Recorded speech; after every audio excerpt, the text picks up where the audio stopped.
Just because you failed the sonic rain boom 100,000 times in practice doesn't mean you won't be able to do it in front of an entire stadium full of impatient, supercritical sports fan ponies.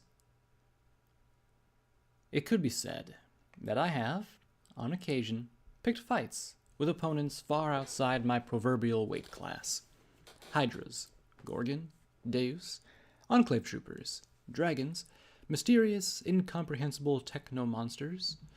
More or less, I've survived with help, luck, wits, luck, unpredictability, luck, and more luck. So, pulling my gun on the biggest damn steel ranger I'd ever seen while outnumbered 3-1, with 3 of my friends bound and wearing explosive collars wouldn't actually have been all that unusual for me. Which, if anything, meant that it was even less likely to be a good idea. And for once, it wasn't my plan at the moment. "What the hell's going on here?" I asked as I pointed my horn at Lacuna. The purple alicorn caught my eye. "Step aside. You cannot honestly think to challenge us," the huge buck said with a dismissive wave of his hoof. He wasn't the one I was really paying attention to at the moment, though. "We freed Turnip and helped him recover his armor from a locker in the office," Lacuna said, her telepathy sending her words only to me. "Unfortunately, when we left we encountered the large one and his subordinates. They were less understanding of my appearance than the first pair we encountered. Scotch Tape was terrified of him and his demands for her pip-buck. We were outnumbered, and after so many teleports, I could not get away with the others. I would not abandon them, so I surrendered myself rather than fight. The goddess is quite put out with my weakness." "That cunt," I hissed, making the rangers look at each other. I probably looked like an idiot, a crazy mare, or both, but there was nothing new about that. I didn't know the rangers used slaves. Can't the alicorn just teleport out of the chains and collar, though? "The collars are for our protection. Not that it's any of your concern," the huge buck said as one of the others trotted beside him. He was saying something about me being the one to drop a building on the Flash Phillies.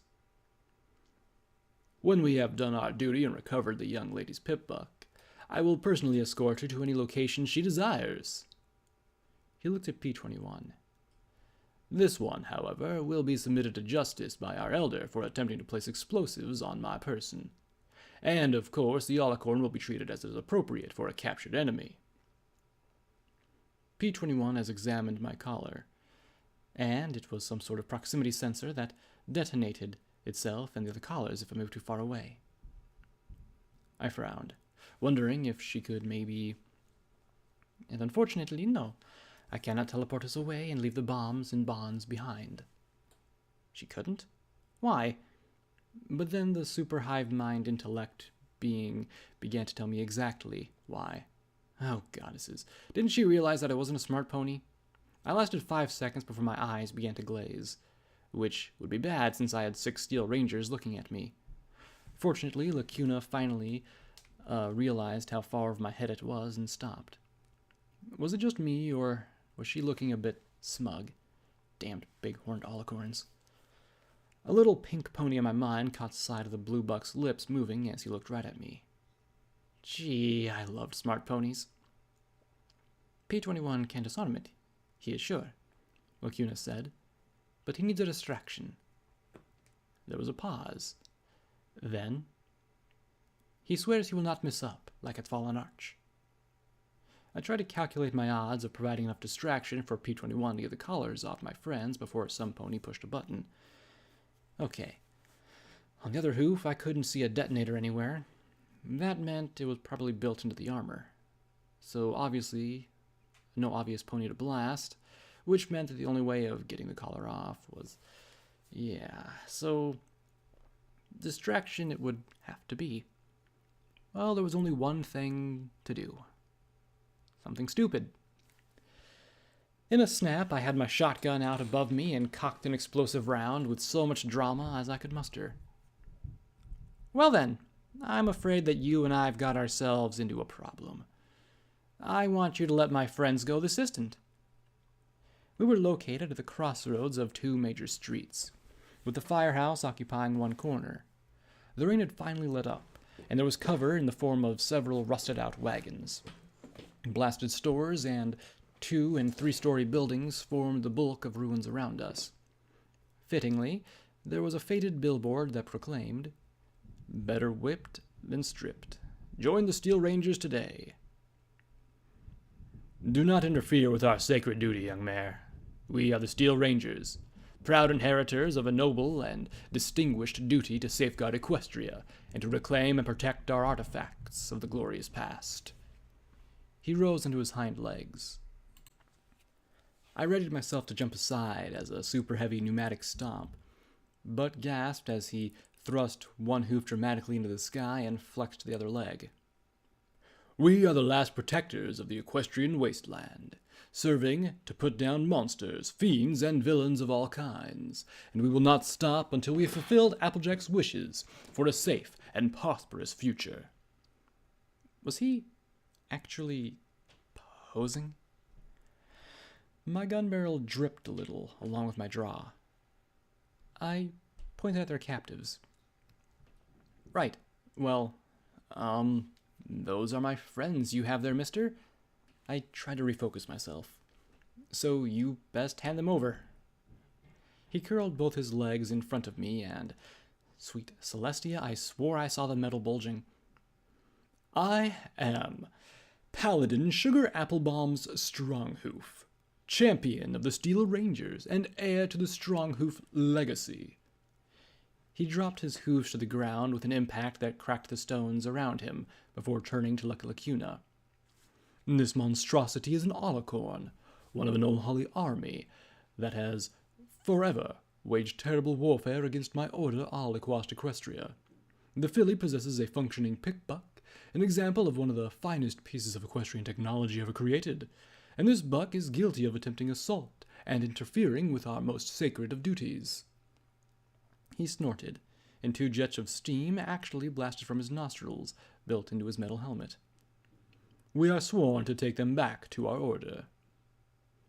That helped me refocus myself. "Well, I'm the security mare, and no ponies taking my friends anywhere like that.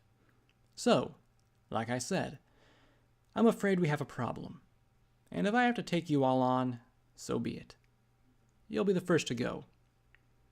3 more rangers, bristling with guns, galloped onto the scene. "Of course, in the spirit of love and tolerance, I'm willing to negotiate," I said quickly. Then I blinked at the sight of the familiar gun. The armor might all look the same, but I never forgot a gun. "Radishes?" "Please, Paladin, but..."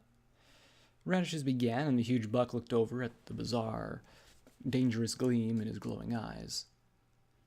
"I mean, Paladin Stronghoof?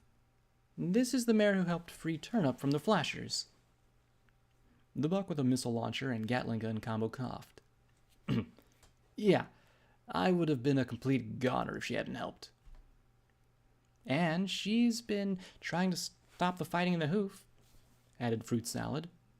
"Her friend's not a real Alicorn, at least not like the other ones." Okay, so not all rangers were jerks. I still was not happy with them. "As you said, which is why I was willing to spare the magnificent and terrible creature from a summary execution. But I cannot deny my oaths to our sacred order," he proclaimed, rearing once again and making all of us step back a little. "Oh, such a horrible conflict between 2 heroic characters," he proclaimed as he pressed his hoof to his brow. "Okay."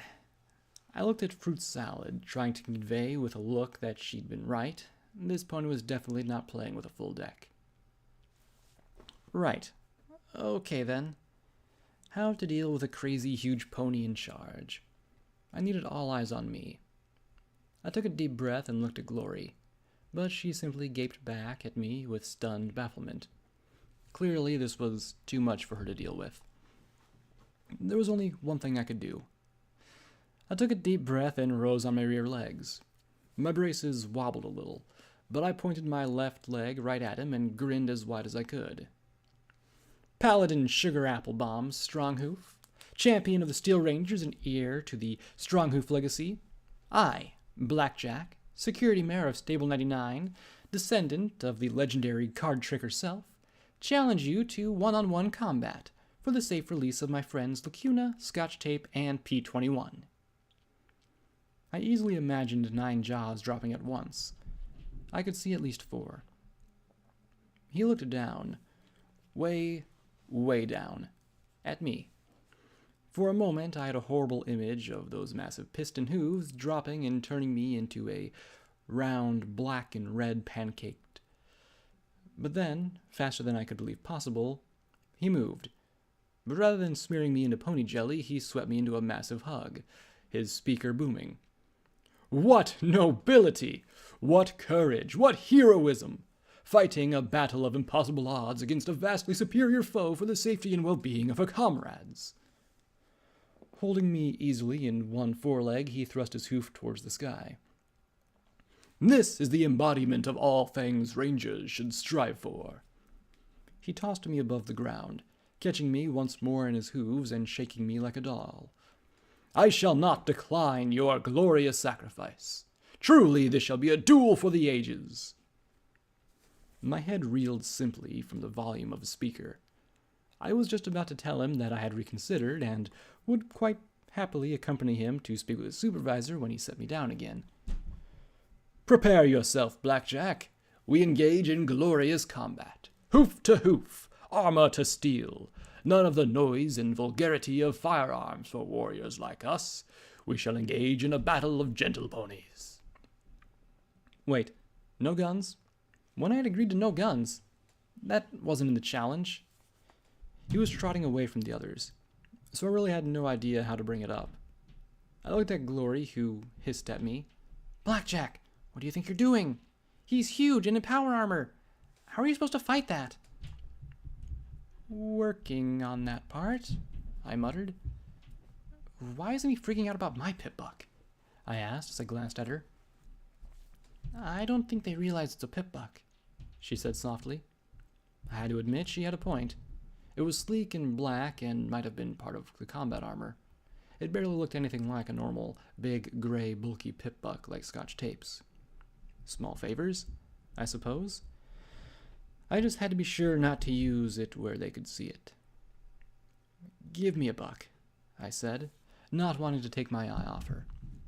She balked, and I quickly added, my legs are jelly, and I need all the muscle I can get. And I'm dead sooner or later anyway. Give me a buck. I remember a time when I knew chems were bad for you. Worst doctor ever. She sighed and fished out a tablet. As I chewed, she reached out and hugged me. Try for later, rather than sooner, she murmured in my ear. I've got many other surprises I want to show you. Okay, I could live for that. Chat with the other Rangers as much as you can. Keep their eyes off P21. So long as my friends could get to safety, that was all that really mattered. As I walked towards the huge, gold-decorated Ranger, I caught P21's eyes, then smiled and gave the tiniest nod. He could do this. Whatever had happened in Fallen Arch, I knew he wouldn't let me down again. He paused and gave a tiny nod back, then turned towards his tail. Now, all I had to do was put on a good show till they were free. The buck helped steady my legs as I trot before him. I made a show of tightening my braces, and he gave a snort. You're crippled, I see. Well, that just makes this duel somewhat problematic. I suppose you would be permitted to use a firearm? He sounded so disappointed. Oh, no, I don't need guns to beat you, I retorted, then blinked. Wait, I didn't? Wait, I didn't? I drew my sword and swung it like a baton before me. Is this acceptable? I asked with a grin, praying it was because I really didn't have a backup plan. I looked along the razor edge. It was certainly sharp, damned sharp. Sharp enough to cut through power armor, though? He nodded once. We fight till one of us is beaten and surrenders.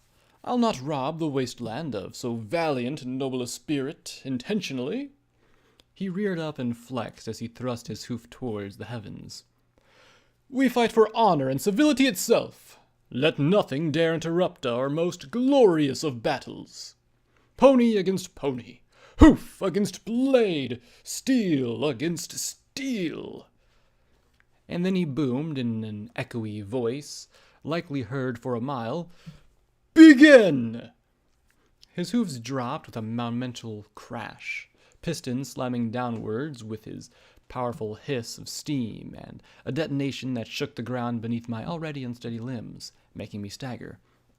The stomps were merely a prelude for a massive leap, far too elegant and graceful for so colossal a pony. I raced forward and swung the silvery saber. The razor-sharp edge pinged against his helmet as he passed overhead. The impact of his landing knocked me off my feet, and I rolled twice across the broken asphalt of the road before I scrambled to my feet again. He turned, and I saw a definite cut in his armor along his neck. If I can mark him, then I can beat him. If I can beat him, then I can kill him. Wait, what? "Sorry about the nick," I said as I rose. "I wear it with pride and gratitude.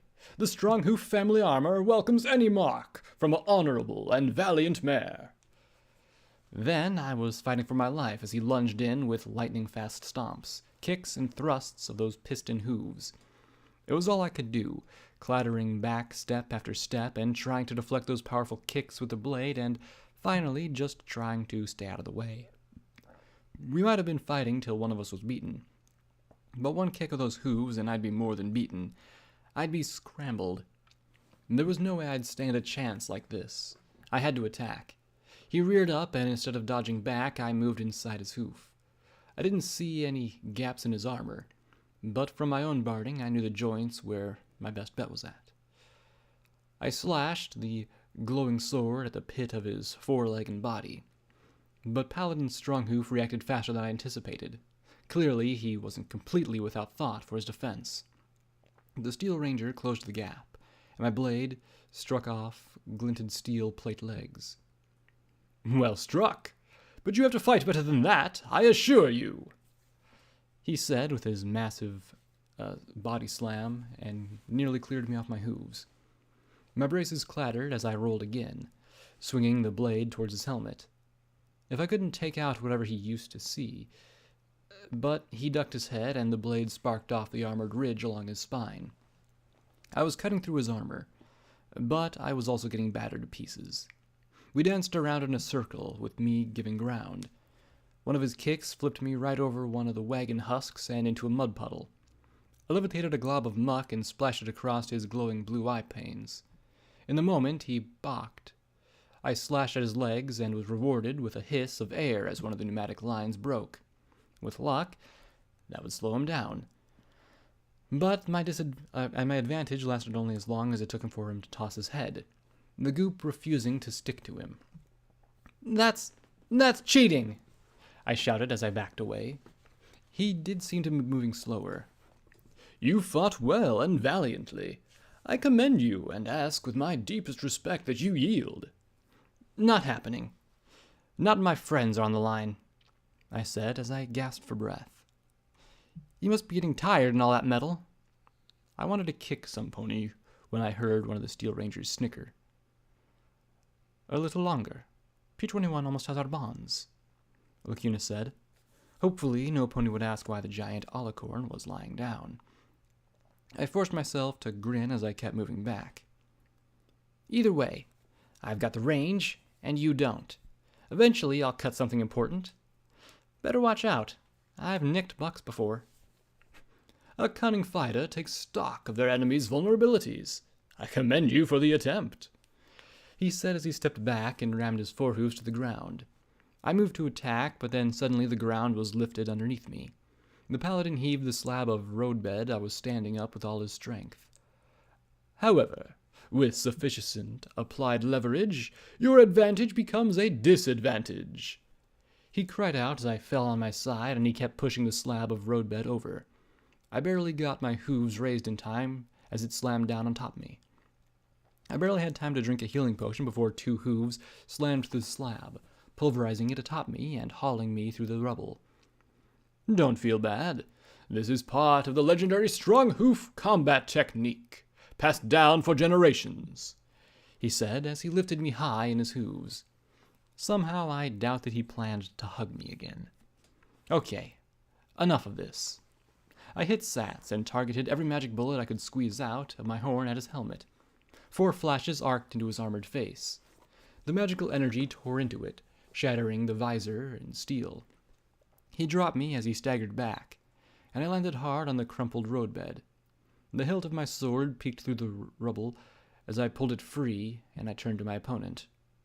"What?" Paladin Sugar Applebaum's Stronghoof looked down at me, such a paragon of muscular beauty that I swore there were sparks dancing around him. Baby blue eyes twinkled merrily as they regarded the dirty bug that was myself. The white coat I could see was utterly smooth.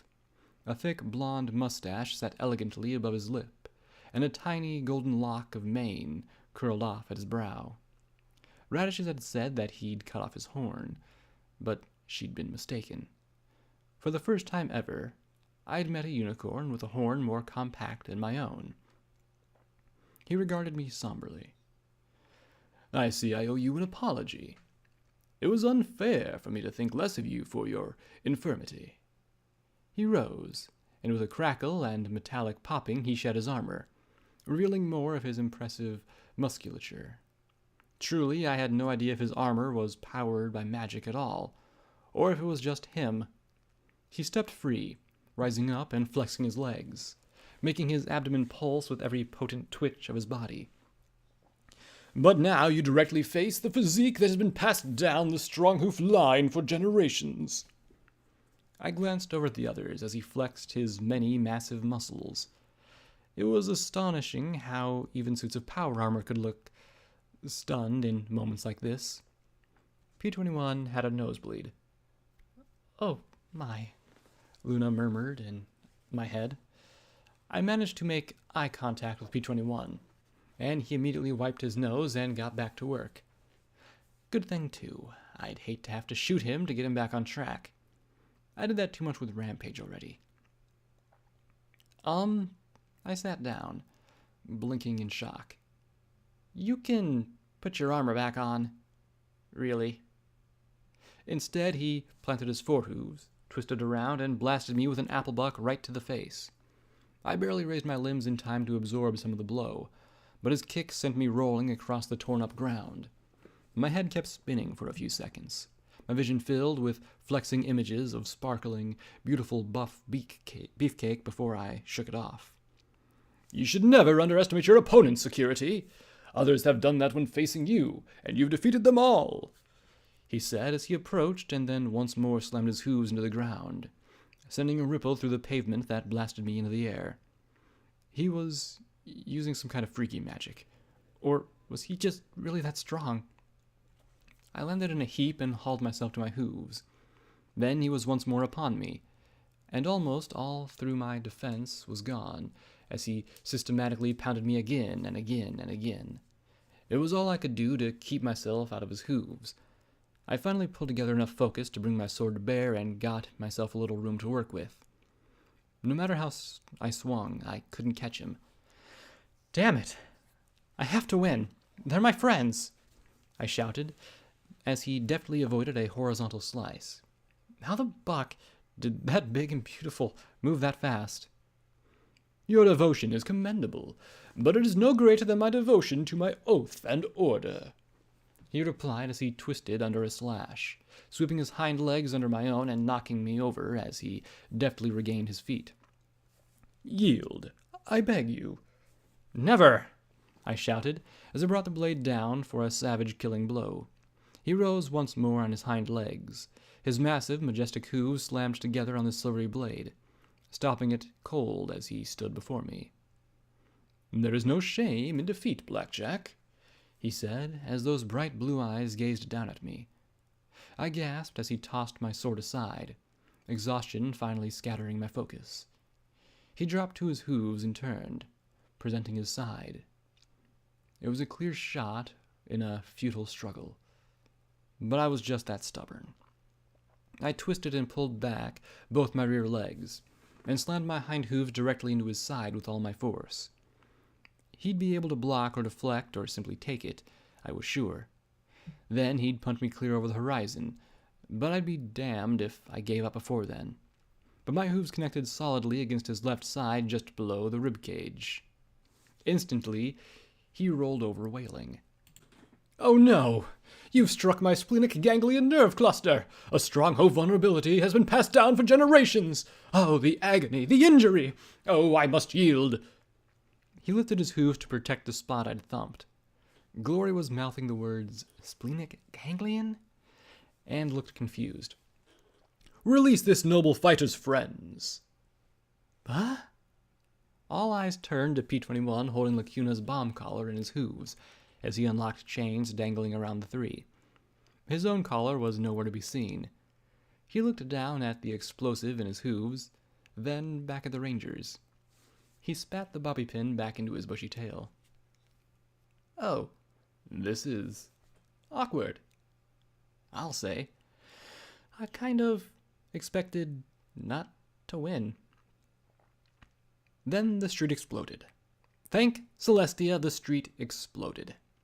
This was just the right time for an explosion. The blast tossed me aside, but Paladin Stronghoofs calmly looked in the direction of the smoking crater and beyond, where 24 ponies dressed in all spikes, red-painted metal armor were charging. Several unicorns were flinging explosive parcels, and many of the earth ponies had flamers already spurting burning sheets of apparently at random. "To arms, Rangers! Our enemies have found us!" Stronghoof declared as he ran to his shed armor. Magically, it reassembled itself around his massive frame, and even his helmet repaired itself around his head. The red ponies were herding some familiar frothing psychopaths ahead of them. There had to be closer to 30, maybe more. Any ponies that would use these sick raiders as living weapons weren't my allies. "Let me help you," I shouted, my magic seizing a tossed explosive and throwing it back at the gangers. "You've demonstrated your honor," he replied firmly, "but my orders code refuses accepting the aid of outsiders." "We may as well accept their help, Paladin. They're free anyway," Turnip said as he trot up to us. "Besides, there's no question who's a bigger threat to our technology." "It seems we have no choice," he said as he curled a hoof, pistons hissing ominously. "So be it. But even with your assistance, I fear that the Burner boys are not easily dissuaded. Here they come," he announced as the racing burners closed in and things started getting toasty. I staggered out of the path of a gout of flame that washed over where we stood. The burning fluid made every bit of exposed skin prickle, even as it missed me. The ganger moved closer, twisting and to emulate me as he laughed in glee, till the sword cut through the fuel hoses to his flamer and draped him in a crimson sheet of fire. Then, suddenly, he was gone as the paladin gave a thrashing fireball a kick into another buck. Okay, I felt my stomach clench as 2 flaming ponies thrashed wildly, taking way too long to die. I really did not like fire. That was an ugly way to go. Give me a bullet any day. The explosives they threw were on a delay, and I saw P-21 leap upon one and deftly pull a wire out of the thing. He stuffed one of the bomb collars with the explosive, and then another, and another. One of those bombs was impressive enough, but I wondered what 20 of them would do. I'd recalled what he'd done in flank. I knew a bomb like that would certainly convince me to back off. "Lacuna, get Glory up to that roof. P-21, keep doing what you're doing. Scotch, stay back. Rampage?" Crap. One of the burners was chasing me as Lacuna teleported Glory to the roof of the firehouse behind us. From the elevated position, she could send a stream of crimson beams to wash back and forth over the advancing burners. The Steel Rangers had established a firing line, and Gatling guns, grenade machine guns, and a thumping Brown Betty were starting to take their toll. The burners were taking cover and throwing smoke bombs. Frenzied raiders slammed into us with axes, clubs, and rebar and concrete, and even a sword made out of a wagon's rear bumper. The earth pony wielding the sword seemed particularly focused on me. The mass and power of his swing slammed into me, my own upraised blade. I saw an opening as clear as day, though, and my sword turned faster than I'd ever wielded it before. The tip sliced through his spiked armor to his throat, and I felt a supreme sense of satisfaction as I sliced his artery. His blood sprayed over me as he tried for a few more feeble swings with the massive sword. As his weapon dropped, I cleanly sliced his head free of his shoulders, like cutting butter. Then I realized I was bleeding too. I'd been so caught up in the fight that I'd missed it entirely. My opening hadn't been as sure as I'd thought, and he'd cut a jagged tear just above my cutie mark. Another of Keeper's healing potions stopped the bleeding. If I lived through this, I'd have to send him a thank you note and ask him where he got fresh potions. Suddenly, I heard the clatter of hooves, and on my EFS a red bar appeared. I balked as I pointed my shotgun into the pall of smoke rising up from the street. It made my eye water, and the reek and rasp of whatever chemicals were in it sent me coughing. Suddenly, I spotted a buck racing right at me. He was wearing a gas mask adorned with 4 dash inhalers screwed in place. The pupils were nearly non-existent, as his infected yellow eyes, as he raced towards me. Oh, and his barding was made of explosives. I slipped into Sats and had just enough time for 1 explosive shell to his head. It pulped his noggin, and the momentum later, the buck exploded. There was no blood or bone. He simply vaporized in a cloud of steel and a sheet of flame where he'd fallen. I was thrown clear off my hooves, rolling across the cracked asphalt. I looked up in time to see another one charging the paladin, but with his astonishing grace and power, he grabbed the head of the suicidal pony and spun, throwing him back towards his comrades. One ranger wasn't quick enough, though. The explosion crumpled his armor like a tin can. I couldn't tell who it was, as their entire front was blown away, launching a smoldering rear half into the street behind us. The heavy, cloying smoke clung low to the ground and filled the street rather than rising up. Every now and then a fiery plume would spray out at us and send me scrambling backwards. "Too bad you don't have a gun, Paladin," I shouted, firing blindly at the red bar in front of me. "A Stronghoof never is disarmed," he decreed as he stepped towards the wagon. "Observe the Stronghoof technique that's been passed down for generations. First step!" And once more he stomped with an incredible explosion that ripped and crackled the asphalt. The entirety of the rusty wagon was knocked into the air. "Second step!" He turned around, and a blast from his pneumatic rams and his potent rear legs sent the entire wreck flying in the direction of the burner boys. I just stared at the fuzzy image of a raider getting smashed by the bouncing debris. "You threw that fight!" I shouted at him. He snorted, blasting 2 jets of steam again. "You dare question my honor? The splenic ganglion is a well-established pressure point weakness exploitable by the very few knowledgeable of the Stronghoof lineage. Clearly you know what that weakness and thus won our duel fairly, winning the freedom of your friends. How else could you have possibly defeated me and thus allowed me to overlook my oath requiring your friends to be taken to my elder?" I blinked, then smiled. "Thanks, Paladin Stronghoof." He gave another blasting snort, and I swore that the glowing eye panel winked at me. Then I frowned. "But did you have to hit me with a road?" In a faintly embarrassed tone, he muttered, "Well, I thought you could take it." We'd fallen back to the crossroads, where the collision of 3 rusty wagons offered some cover. The burner boys seemed to be falling back, which was good. I really hated that smoke. My eye was watering terribly, and I kept coughing and hacking. There weren't any more bombarding raiders rushing us. Yet. Were they really pulling back? Please tell me they were pulling back. All my EFS confirmed that there were still a lot of red bars out there. And over there... Wait. I looked off to the side as a little pink pony in my head wearing a green camouflage helmet pointed out a whole lot more red over there. "Get down!" I shouted as crimson beams flashed into us from the left side, and even the massive buck had to duck for cover from the glaring energy barrage. Apparently, my destruction of the flashers hadn't been complete. I couldn't count numbers of red bars through the smoke, but at least 24 flash fillies filled the side street with flickers of incinerating death.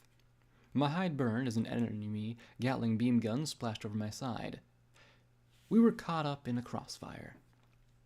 "P-21, we need that bomb!" I yelled as Glory, Turnip, and Fruit Salad returned their fire to the side street at the advancing mares. He'd finished with one collar and was now working on a second one. If Lacuna could drop the combined charge he was making into the middle of their lines, they might scatter and run. I knew I would. The smoke and reek was making everything one big confusing glare, so I barely had time to notice the flying grenade before it smacked me right in the forehead.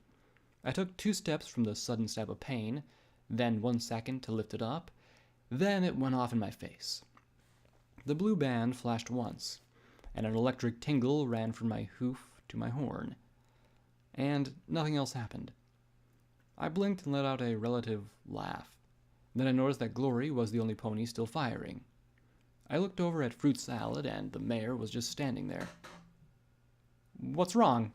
I yelled, as I fired wildly in the direction of the red bars on my EFS.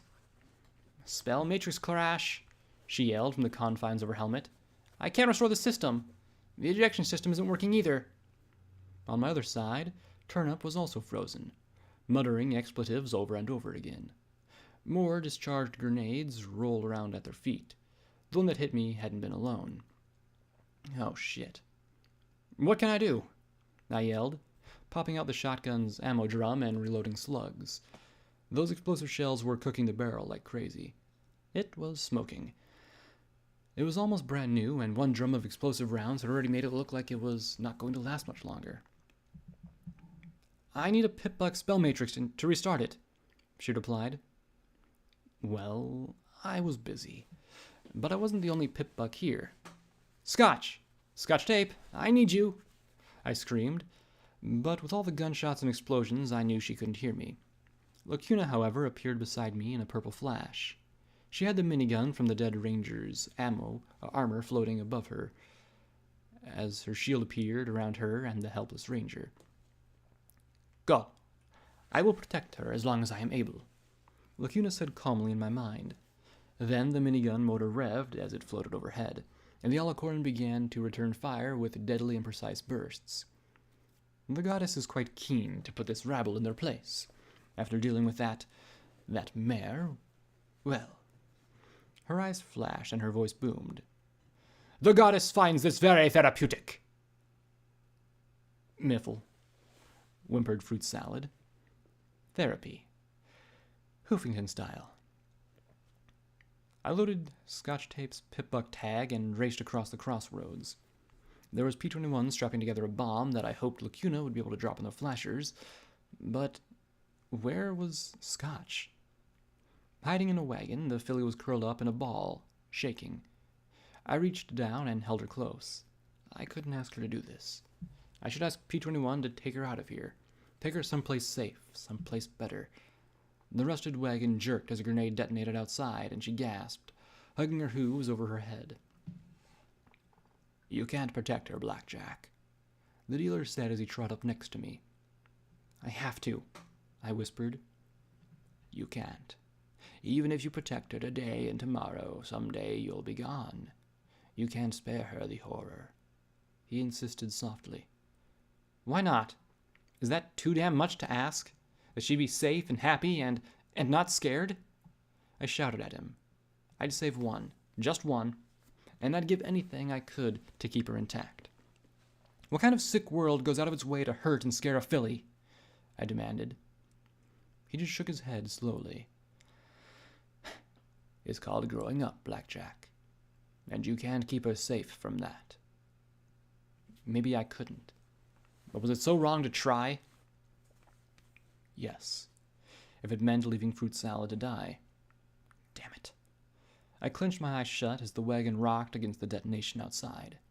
I looked down at her inside. Scotch, I need your help. She sniffed as she shook, looking up at me with wide, teary green eyes. There's a ranger who needs your help. She needs something called a spell matrix restarted. Can you do that? Yes, she stammered, then clenched her eyes shut. But I can't. I'm scared. I know you're scared. I'm scared too. If you stay close, I'll try to keep you safe and sound. Okay?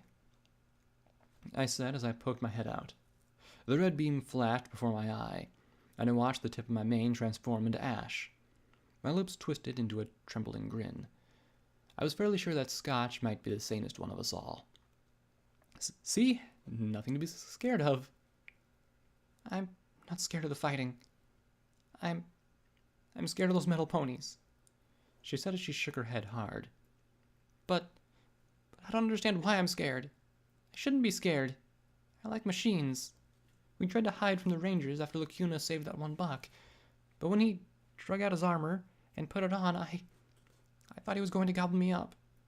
It's like I'm a stupid baby or something, she said as she smacked her temples, shaking even harder. But you shouldn't be afraid, I muttered. Had the memory spell failed? Was it temporary? Or was there some instinctive part of her mind that remembered? Damn it. I knew it'd been too easy. I know. It's just stupid. I'm stupid. She sniffled as she covered her face. You should have left me in 99. Then I'd be with Mama. I held her firmly. You're not stupid. Look at me. I'm stupid, I said, thumbing my chest for emphasis. I get hit by boats. You're at least smart enough to avoid that. Despite everything, she made a noise, half sob and half laugh, and I held her close. I know you're scared. Being scared is perfectly normal right now, Scotch Tape. But there's 2 Rangers who need your help. She curled up even more. If you can't go, tell me how to restart their spell matrixy thingies. For several seconds, she didn't answer. Then pulled out a strange golden wand thing the size of a pencil and studded with little gems. There was a tiny inscription. Property of rivets. Give it the fuck back when you're done. She murmured softly. Hold this. Link up to the armor and access system tools. System interface, spell matrix programs, spell matrix restore. And if that doesn't work, full matrix reboot. She wiped her eyes. I'm sorry, Blackjack. Hey, don't be, I murmured as I stroked her mane. You gave me what I needed. Stay safe, okay? I ran back to where Lacuna was almost single-hornedly fending off the entire Philly front. She'd not only levitated her own gun, but turnips as well. Her magic manually manipulating her weapons, strapped to his armor while also firing deadly volleys of glowing arrows. Drop a boxcar on us, will you? Trap us in a memory orb? Toss a balefire egg in our face? She roared with the voices of hundreds. Put me down! Put me down! Put me down! Screamed Turnip as I rushed to Fruit Salad and began to use the system tools to restart his armor. I really hoped Paladin Sugar Applebomb Stronghoof didn't see pretty much anything going on over here right now. I didn't want to know what his oath of honor might force him to do. Lacuna's eyes flared as she glared at the screaming ranger. Silence, fool! Be honored that the goddess allows you to fight on our behalf in this fashion. And cease your whimpering lest the goddess throw you at them. Turnip wisely silenced as Lacuna focused down the street. Why do they keep coming? Why do they fight a goddess so? We do not understand their madness. They should flee so we do not smite them. It's not madness, goddess. It's hate, I shouted as my Pip-Buck told me that all the systems were active and aborted the restart. They hate so much that they're willing to die if that means they can kill ponies they loathe. Right now, I wanted to shoot something myself as the system tools told me that the Matrix was active. Was I doing something wrong? Fools! She boomed. Flee before our might! Run! Fight us no longer! She glared swiftly from one stalk as they still kept coming on. Stop making us kill you! Error, error, error. I wanted to scream. Then something came flying out of the smoke and haze. It bounced twice, but it was much too small to be a grenade. It was just a little hoop of metal. A silver ring with a spark battery wired to the middle. "Goddess, get out of here!" I shouted up at her, but the goddess clearly didn't see or realize. All I knew was that the ring increased enervation, and the enervation was bad for alicorns. Who'd thrown it? Had they known? Or was it just some desperate gambit? The battery flashed, and suddenly the ring began to glow a balefire green. I had a sensation like being caught up in the cistern. The screaming was building up and growing, and I felt it tearing at me. The goddess had a much worse reaction. The shield distorted wildly and shredded apart. Lacuna struggled to keep herself and turn up in the air. The alicorn screamed as white tatters and motes began to draw out of her eyes and mouth. Wisps were being pulled down through the ring, like the dancing firefly motes in the ruins deep beneath the earth. Now the goddess was being reminded why her children stayed out of the hoof. I left fruit salad as I felt my insides spasm terribly, aimed my shotgun down to the flickering spark battery, and fired. I got hit with a burst of radiation, but the green glow disappeared and the wisps stopped being pulled away. Still, it was too late for the alicorn. Lacuna collapsed beyond our cover, next to the ring, and Turnip wailed as he smashed down to the wagon, and thankfully bounced inside. And the fillies were moving in for the kill. I clattered over the wagon as scarlet beams tore into my barding, making my eye tear as I fired wildly, not even bothering to aim, but simply trying to pour on as much fire as I could. I bit down on Lacuna's mane and started to pull, but as fast as my fire was, I couldn't suppress the advancing mares. But Glory could. And on the fire station's roof, she stood in full view and poured down a stream of red bursts that swept back and forth over the fillies. They might not have been able to ignore an individual shotgun slug, but not that stream of glowing death. The fillies balked for a few critical seconds. I grabbed Lacuna's mane and started to pull, firing at any red I could. But even with Glory's suppressive fire, the fillies were spreading out and moving closer. And damn it, why did alicorns have to be so damn big and heavy? 2 crimson bolts slammed in my chest, and my heart stopped as I fell back beside the fallen alicorn. I lost my focus. The riot gun clattered down beside me as 3 fillies who'd been creeping along the sidewalk next to the blasted storefronts popped out. I saw one's lips moving. I think that she was yelling something about Diamond. Maybe some word of revenge or something. It didn't matter, though. I tried to fumble for the healing potion, for something. Glory was firing so long and fast, I thought I saw smoke rise from her weapon. I wondered how much ammo she had left. Couldn't be much. The 3 fillies pointed their weapons at me. Game over. Then they exploded, and my eye slowly followed the stream of smoke up to Fruit Salad standing atop the wreck, missile after missile streaking down the street, forcing the fillies back into cover. A few moments later, Turnip pulled herself up as well, and joined her in driving the fillies back. "How?" I murmured weakly, and then Scotch Tape was there, lifting a healing potion to my lips. She was shaking so badly that she nearly dropped it, and from the smell she was going to have to wash her barding later. The purple fluid was a bit watery, and not too pleasant tasting, but it restored me enough to drag Lacuna the rest of the way around the cover of the wagon. "How?" I coughed, aching as I looked at the young olive mare. It kept telling me it was busted. "Wrong matrix, Blackjack. I think you were trying to reboot your own Pip-Buck," she said, with a nervous smile. She then frowned and lifted the key. "And you dropped this? Don't you know how pissed rivets would be?" "Hey, I'm security, okay? I handle shooting things and enforcing the rules. Maintenance actually has to do the stuff that matters," I said with a nervous smile. But I was done for the moment. Those 2 shots had nearly taken me out. Lacuna was still unconscious, and who knew when or if she would recover. Gloria disappeared from the rooftop. Radishes and Stronghoof were withdrawing as well. Their armor was smoking, and Brown Betty had taken quite a beating. The Burner Boys pushed in from the south, the Phillies from the east. If the Rangers carried Lacuna and me, perhaps we could run for it. Maybe. Right now, we could get only as far as the firehouse. A pity. It seems we won't have an opportunity for a true rematch, Paladin Stronghoof said as we fell back inside. Glory was in the corner, working furiously to convert her gem cartridges into drums for her beam Gatling gun. She saw me, and I gave a wan smile and a wave to put her at ease. She nodded. P-21 joined us, a particularly ominous-looking bomb sitting on his back. He turned the two collars and the explosives into one large, formidable, duct-taped wad of boom. "Where are they all coming from?" I asked as I saw a wall of red advancing. I knew there were some big gangs in the Hoof, but this was ridiculous. The huge paladin answered us.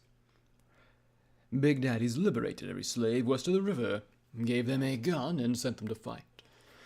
The Highlanders are getting involved as well, and the Half-Hearts are competing with every other gang for the most Rangers killed.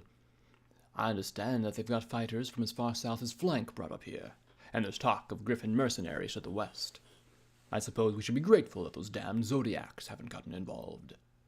Paladin Bomb said darkly as he had his armor repair itself around him. Scotch had her eyes closed and seemed to be focusing on trying to help Lacuna by rubbing her shoulder and muttering that it will be okay. "It seems that our order has done little to earn love and admiration of the rest of the city, and that most will quite welcome our destruction." "Oopsie," I muttered as I rose to my hooves. Lacuna's eye was open, and she looked up at me with an expression of profound suffering. Having a goddess stuffed inside of you and then ripped out couldn't be fun. "So, what's the plan?" "I will go forth and engage their forces with my own. While they're distracted with me, your friends will be able to escape. Use the bomb to cover your withdrawal when I fall," he said rather matter-of-factly. "It has been an honor, Security. For the record, I feel you would have made an astounding Steel Ranger." The Phillies and Burners outside were grouping up for a big push. "That won't be necessary," a buck's voice boomed from the outside, fit to make my teeth rattle. A half-dozen explosions tore into the gangers, making them scatter for cover. A section of wall was blown in, showering us with rubble, and in walked a buck who could have been Deus's power-armored twin. He wore two massive artillery guns just like the former Reaper had. "Paladin Stronghoof, your reinforcements have arrived." There had to have been at least a dozen Rangers arriving from the north. "Star Paladin Steel Rain!" Paladin Stronghoof said as he rose to his feet. The Star Paladin's armor was even more fancily decorated than his own, but with silver scrollwork. I wondered if this was a norm for Steel Rangers or just for their leaders. It seemed like a good way to know who to shoot, but then when he had guns like that, I supposed few ponies dared to take shots in the first place, or lived long to take a second. "You have fought admirably, Paladin Stronghoof. You have my thanks for drawing our enemy together so that we may finally end this war once and for all." He gestured to the door. "Take your soldiers and lead the counterattack. Leave not a single one of our enemies alive." "Sir, the oath dictates," the white pony said before his superior interrupted him, "that you execute the orders of your superiors quickly and without question. You have your orders, Paladin. Now return to the fight."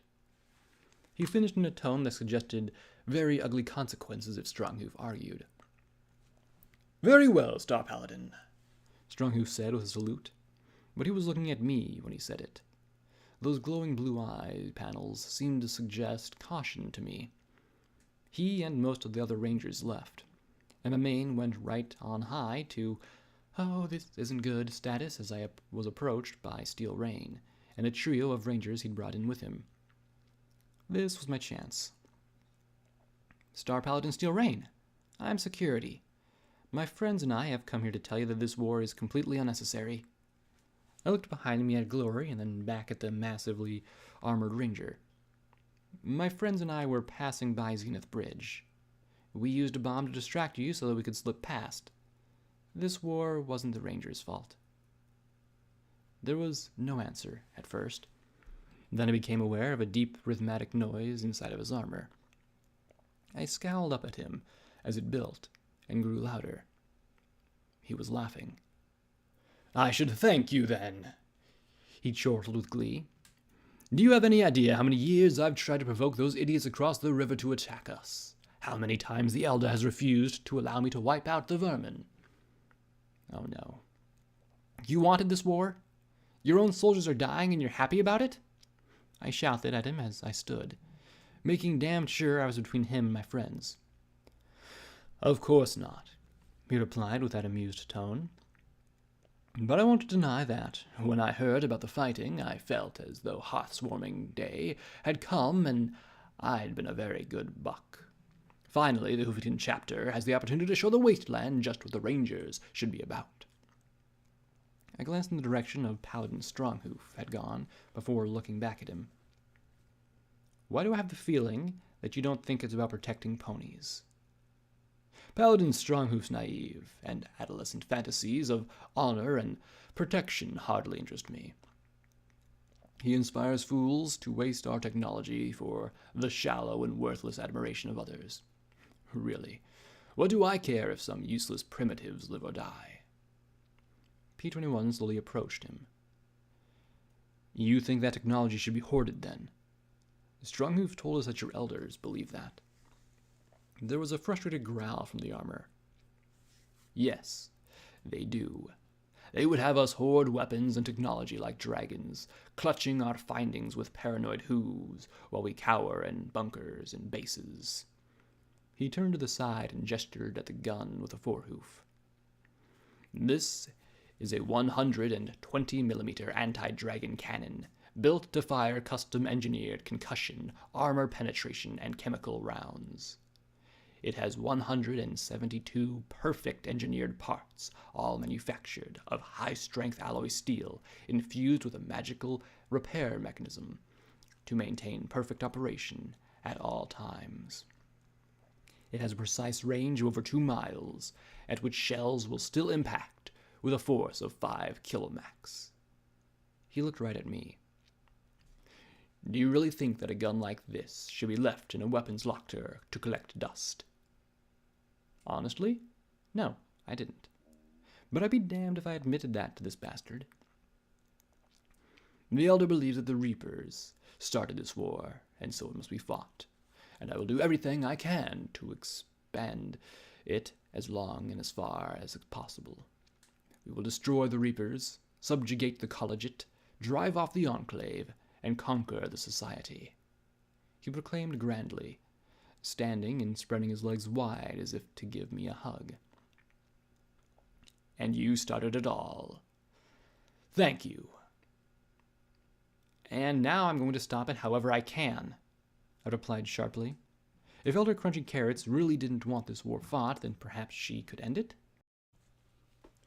His happy tone cut off as he snorted and swept his hoof to the side. "This is the time of the Steel Rangers. Right now, to our west, our Manhattan chapters are reclaiming one of the largest and most advanced stables in all the wasteland to be put to our use. Abroad, our operations are taking place to reassert the fundamental truth. Technology is to be used. Hoarded, it is wasted. Used to protect worthless gutted trash, it is wasted. Only when it is employed to assert our power is its true purpose realized." He looked at Lacuna. "I imagine Elder Cottage Cheese will be elated to learn that we have captured one of these freaks. The acolytes have been quite eager to learn how they're put together and to take them apart." He looked at the gray pip-buck on Scotch's leg. "Oh, and we'll be taking that as well. Right. So I guess you won't be honoring Stronghoof's offer to let me go?" "Figures. You have an admirable grasp of the obvious." And just like that, the admiration I'd built up for Paladin Stronghoof's offer vanished in the flash of an acrid cordite smoke. "Well then, we'll just be going.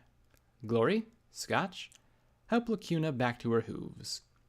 The pair immediately moved to help, and the 3 rangers with Steel Rain immediately pointed their barrels at the 5 of us. "And just hold on to this really big bomb," P-21 shouted as he head to the taped-together ball of explosives balanced on his back. "Should be enough to blow the entire building," he added as Steel Rain pointed his guns right at the blue pony. My friend didn't flinch in the slightest. A bomb without a detonator. And I really hoped this ass didn't know that. The 4 Steel Rangers slowly started to back out of the hole they'd blown in the wall. "I got the bomb.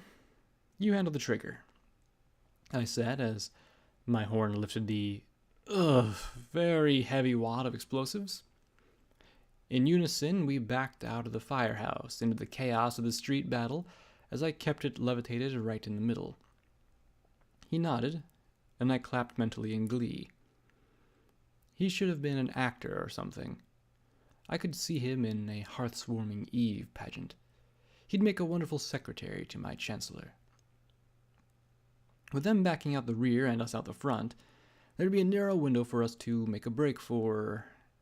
not north. They'd be expecting that. West, we were bucked. In every direction was fighting in a horrible cloud of clinging smog. Rangers fought in groups of 2 or 3, back to back as they sprayed the surrounding cover. Crimson beams and sooty flames lit up the smog as they wafted wildly, and the 5 of us had to crawl just to avoid being shot by accident. It seemed like with every bullet, gem cartridge, or flamer tank had been brought to this fight to be fired, spent, and emptied, and now we were caught in the middle of it. Lacuna still reeled. I doubted that the goddess was going to give her the extra juice she needed just to get out of here. Damn. I wanted to gut whatever pony had figured out how to weaponize enervation. The Steel Rangers were clearly having the better time of it than the gangers, though. They didn't just have the edge of firepower, they also had the knowledge of how to fight well, with devotion, focus, and discipline. As much as they might be bastards to outsiders, they were dedicated to their order and each other. The Fillies and Burners fought as a ferocious mob, but that mob was dwindling. And as soon as they withdrew, Steel Rain's ponies would take us apart. That was, provided Steel Rain didn't take us out himself. We crawled west along the front of the fire station. The fighting seemed a little lighter in this direction, though there were many red bars moving along that I couldn't tell where the firing line was at. I led the way with Scotch right behind me. Lacuna and Glory came after, with P-21 bringing up the rear. Then there was a crump as a flaming bomb detonated to my left, the heat and glare making me turn my head away towards the north, to the side of Steel Rain's barrels as the smoke parted between us. I kicked back as hard as I could, smacking Scotch right in the face and knocking her into the hooves of Glory and Lacuna. I heard a familiar click as I crouched and jumped, a little blue Pegasus shouting to me, "Higher, higher!" I drew up my legs. Then there was another click, and for a moment I felt stuck in sats, as the anti-dragon cannons fired. The shots missed, falling under me and going past or over my friends to impact the ground and tear a 20-foot-wide line across the crossroads. The shockwave flipped me end over end, and the entire world became oddly muffled as I crashed into the asphalt. Steel Rain ejected the 2 spent cartridges, and I saw them spinning away behind him, trailing smoke as the autoloader slid 2 more shells home. I just lay there as little ponies tried desperately to get me to my hooves. Move. My body didn't. Get up. My body couldn't. Hurry. Everything felt like I weighed 1,000 pounds. 2 rangers went straight at my friends on the far side of the torn-up sections of street. Only Lacuna's feeble shield protected them as they fired back. The Star Paladin leveled those guns right at me. I think he said something. Some pony was screaming words, but it all sounded like I was at the bottom of a bathtub. I tried to rise, but the brace on my forehoof was busted. The leg just bent instead of supporting me. Then a familiar pony crashed into the side of the massively armored ranger. At first, I believed she'd been thrown against him, but instead she wrapped her hooves around his armored frame as if to give him a hug. Slowly, it seemed, her legs stretched as she lifted his entire front up before her. The cannons fired high, the shock wave again bouncing me across the broken ground, but the shells arcing away into the sky. Once again, my elastic bones saved me from some breaks, but I could barely do more than simply lie on my back in this rut his first 2 shells had blasted. I stared through the smoke, feeling as if my entire body was being drawn away. I felt blood ooze across my muzzle, wetness in my ear. And then my face was filled with the image of grumpy, worried Blue Earth Pony Buck. His lips were moving, but only funny little honking sounds came out of his mouth. Everything was spinning away, and I fought to keep my focus on his face. It was weird to feel spinning as he held my head still in his hooves and pressed his lips towards mine. Oh, yes, this would be a nice way to go. I puckered up for him. Then I felt the stem of the healing potion bulb into my lips and blinked. I rolled my eye down to look at the healing potion bottle in his mouth. The flat-eyed look he gave seemed to tell me to just drink it, you idiot. Good idea, P21. I sluggishly slugged down the potion and felt the pain in my ears subdue. When I finished, I lay back in the middle of the battlefield. Then my gaze connected with a trio of ponies charging a pair of rangers. It wasn't the number that drew my eyes, but their weapons. How many mares have I fought around the hoof with a massive hammer, a chain, and a fire axe? From the west came a charging, whooping, gleeful mob of ponies, many dressed in their genuine pony hide armor. At their head, a massive black buck bellowed orders and ran out and crushed any pony that would oppose the reapers. Right now, I hoped he wasn't including me. I couldn't oppose gravity at this point. Is there a plan? P21 asked, flinching at a nearby explosion that pattered us with gravel. Oh, we're so far from a plan, I muttered as I looked around. Red bars in every direction. Reapers against rangers, against raiders and gangers. In the smoke, I could only make out a few blue bars. The rest was a solid milling mass, like blood. West-ish? Fuck. Was there any direction that was safe? We've got to get clear of all this. I'd go north, but right now I really did not want to get within 2 miles of Steel Rain. P21 rose and waved his hoof. From the wreck of a smashed skywagon, Lacuna and Glory ran to the gouge where I had made my temporary home. Lacuna looked like she was almost fully recovered, but my eye swept back and forth, and the blue buck's eyes went wide. "Where's Scotch tape?" he asked, as he looked back at the smashed wreckage. Glory shook her head. "I don't know where. We ran for cover, and she was beside me, and then she wasn't." There was a scream as a Steel Ranger charged at us, his minigun shattering bullets off the rubble of our wound in the street. On the opposite side ran the unarmored ponies. Fillies, burners, reapers. It didn't matter anymore. Lacuna's magic arrow bit deep into the ranger's armor, and P21's grenade blasted him from his hooves. Glory and I laid down in a withering spray of covering fire. Save them. Save them. The words seemed to thrum inside my mind, and gave me the strength to rise to my hooves. Through the smoke and flame, I saw radishes, or rather a ranger with Brown Betty attached to their armor. I never forgot a gun. Her armor seemed to glow with the fires that burned brighter and brighter around her in the flames. Then, from the fires, rose the dark form of Brutus, and the massive buck brought his hooves down upon her burning armor, heedless of the flame. Just like that, a ranger who'd helped me, who had accepted me, was dead. On the opposite side, I saw Mallet's power hammer swinging wildly at the 2 rangers pouring on their minigun rounds. I'd been shot by a minigun before. I knew the sewing sensation that machine guns inflicted as the barrage of bullets liquefied flesh. I'd seen one mare torn to pieces by just such a weapon, but she'd vomited forth bullets as she magically regenerated afterwards. Mallet had no such advantage. When the rangers stopped firing, she was so much bloody goo. I sat down hard as I looked at the lump that had once been a pony I'd known. Not a friend, not an enemy, but a pony killed senselessly, pointlessly. What the hell was I doing here? Where were my friends, stuck in the middle of this fight? Damn it. Stop.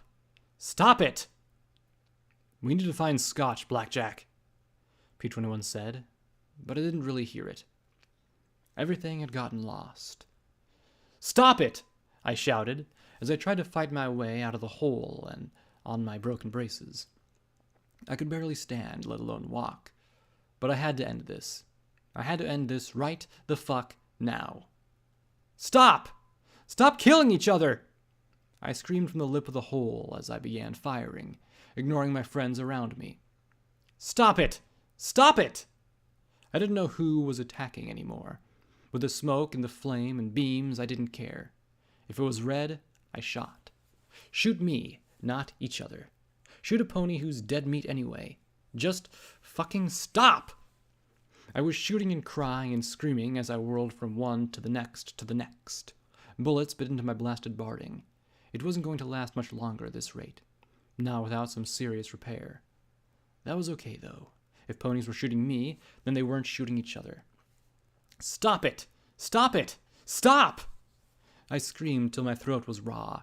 My legs were staggering and flopping around as they slipped out of my broken braces. My barding was slick with blood.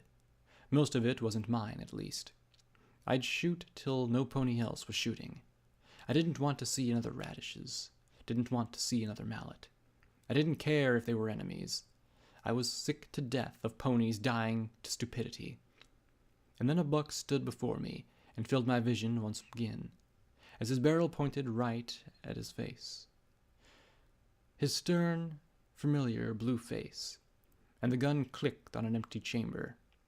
He didn't flinch as he looked right along the barrel into my eye. I'd almost killed my best friend. His eyes, hard and angry and confident, mirrored my own.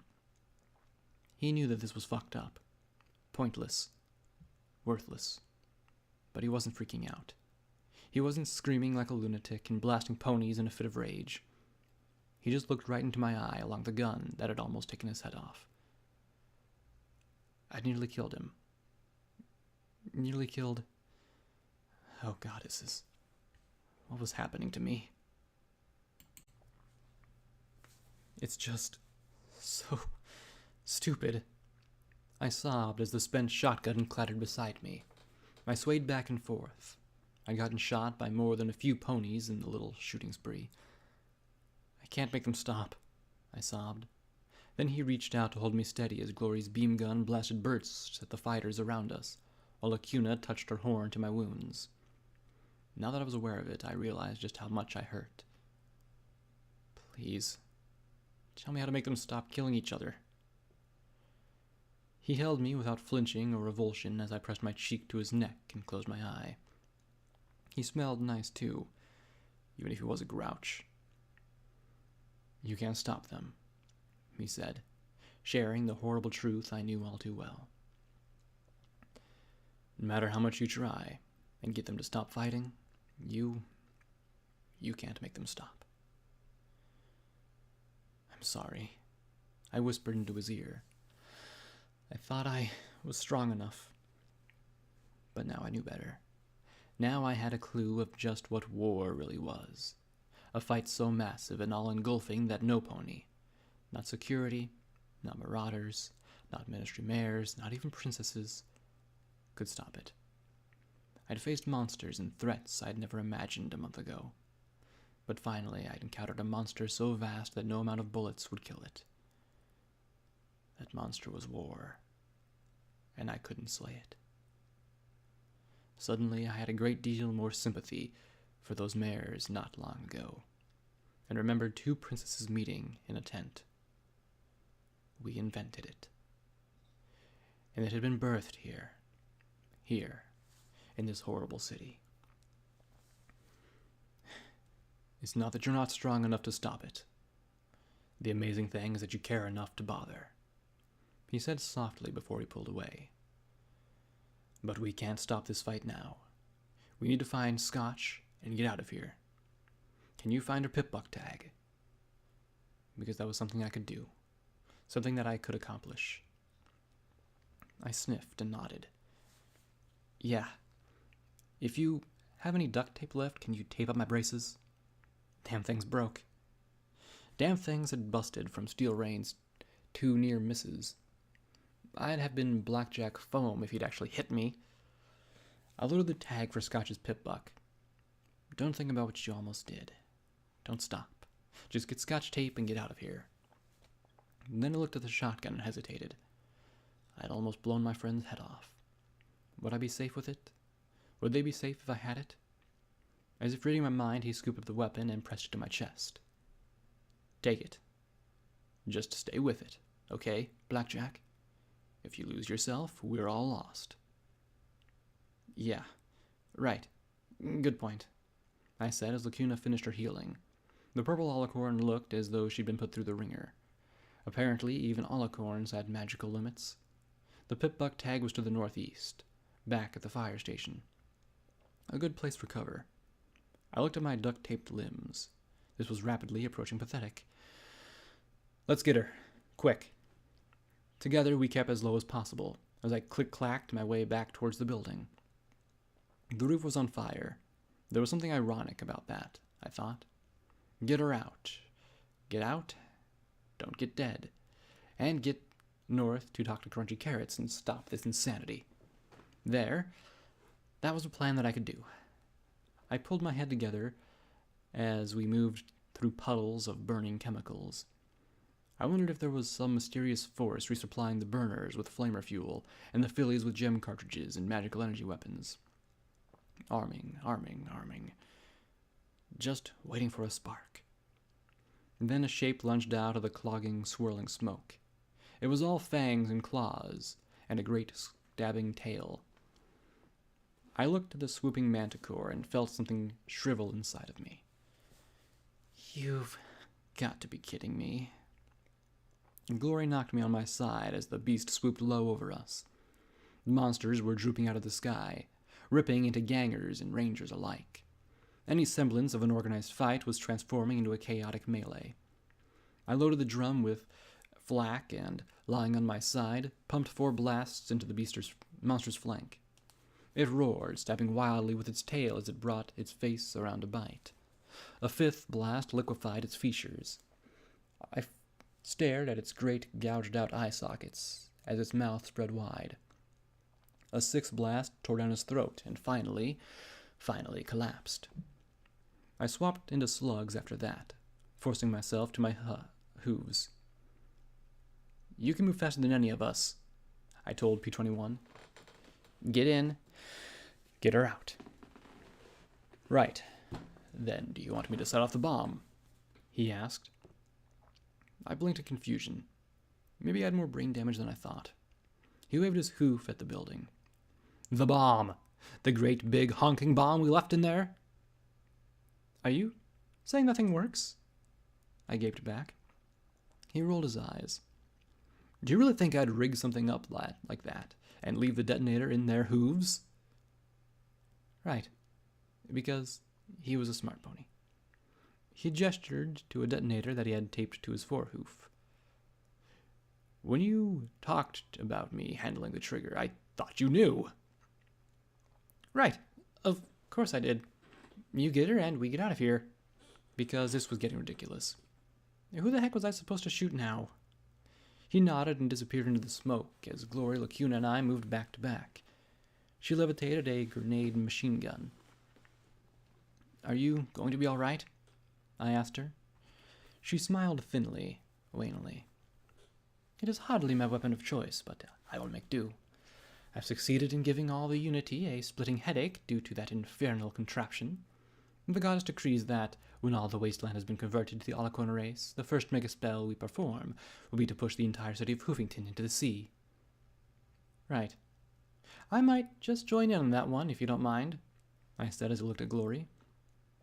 How do you like your new gun?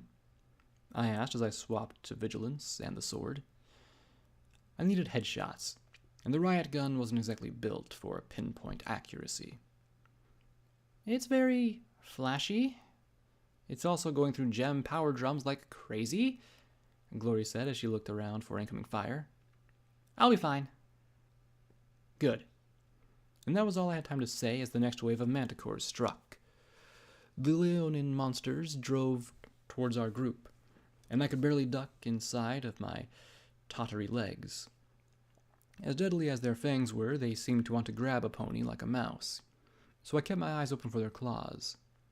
In the column of sats, I used my accurate pistol to blow out their foreheads and turn them into tumbling missiles as they passed. Of course, as insane as fighting manticores was, we were still open targets for any pony else who wanted a piece of us.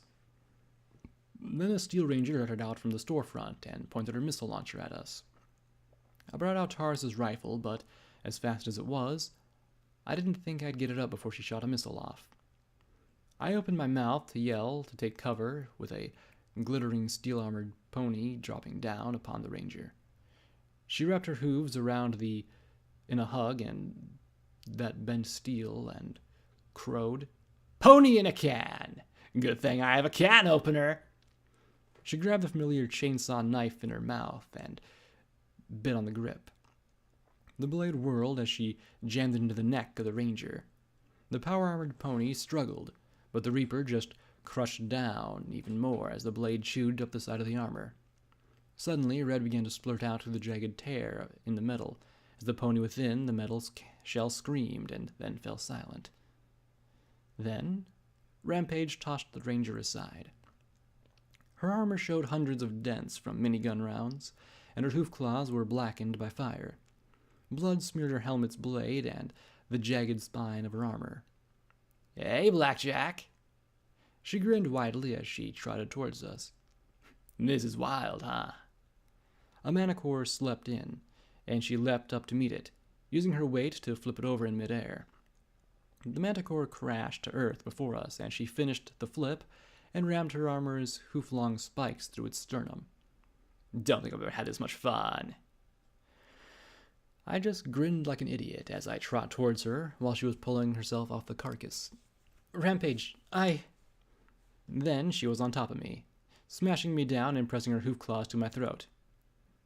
"Big Daddy told me to kill you on sight, so you have one more chance to say something. Say it," she said, rather matter-of-factly. "Get off her now," Glory shouted as she brought the battening laser to bear. "Or I'll give you another childhood." "Right. I'll get to you in a second, Turkey. This is between me and Blackjack." She looked down at me. "Well?" I closed my eyes shut and said, "I'm sorry. You were right." She didn't tear out my throat, so I continued. "We should have helped Scotch through it. I shouldn't have tried to shelter her." Rampage sighed softly as I looked up into her pink eyes. Then she thumped my head softly. "Technically, I'm only supposed to let you live if you agree to fight for us. But I'm really lousy at following orders like that." She climbed off and helped haul me to my feet. "You look like shit, Blackjack." "Appropriate. I feel like shit," I replied as I stabilized my wobbling legs, looking around. "Where the hell did all these ponies come from?" "Are you serious?" she asked, a little smirk. "You don't think the Big Daddy's only big with the Hoovington gangs, do you? Soon as the fighting got serious, he called in favors across half of Equestria. More coming west every day. This is the great stomp in the history of the wasteland, and rangers are finally getting everything they deserve. It's wonderful." Then she pointed at the dead manticore. "These are a bit much, though." Gangs from all across Equestria. It's insane. Why? What the hell are they coming for? "What? It's not like we are the only ones. A contingent of Steel Rangers arrived by boat this morning from Trottingham. There's fighting in the south with the Pecos in flank against zebras out of the Badlands. Red Eye's forces are picking fights with the Society ponies. I'm amazed the Enclave and College haven't started shooting. Hell, the only part of the Hoof that isn't crazy is the Northwest." And that's because I gassed my stable, preventing the overmare from leading a cannibalistic crusade across the hoof. It's not a coincidence, I muttered weakly as I looked around at the fire and smoke. I get EC 1101 out of the stable 99 and suddenly everything explodes. It can't be a coincidence. Well, it's not just here either. Apparently the Rangers are stomping some stable outside Ponyville. There's war in Philadelphia. Red Eye has its armies that's moving in around 10 Pony Tower. All of Equestria is going nuts. It's amazing. Rampage said with a grin, then looked to the side. Hold on to that thought, Blackjack. And she crouched and leapt on the back of a manticore, savaging 3 unarmored ponies. At least we can trust the Enclave to stay out of it, Glory said as she coughed. There's no way they'd stick their wings into this mess. I gave her a skeptical look, and she said stubbornly, No pony up there would be dumb enough to mess around with things on the ground right now, okay? But she still looked worried. The Enclave might not do anything against the surface. But what about against its own? I looked towards the firehouse. This was taking too long. Had something happened to Scotch? Had they gotten caught? Killed? My mane crawled with the possibilities. Right between my shoulder blades. Maybe I was being paranoid.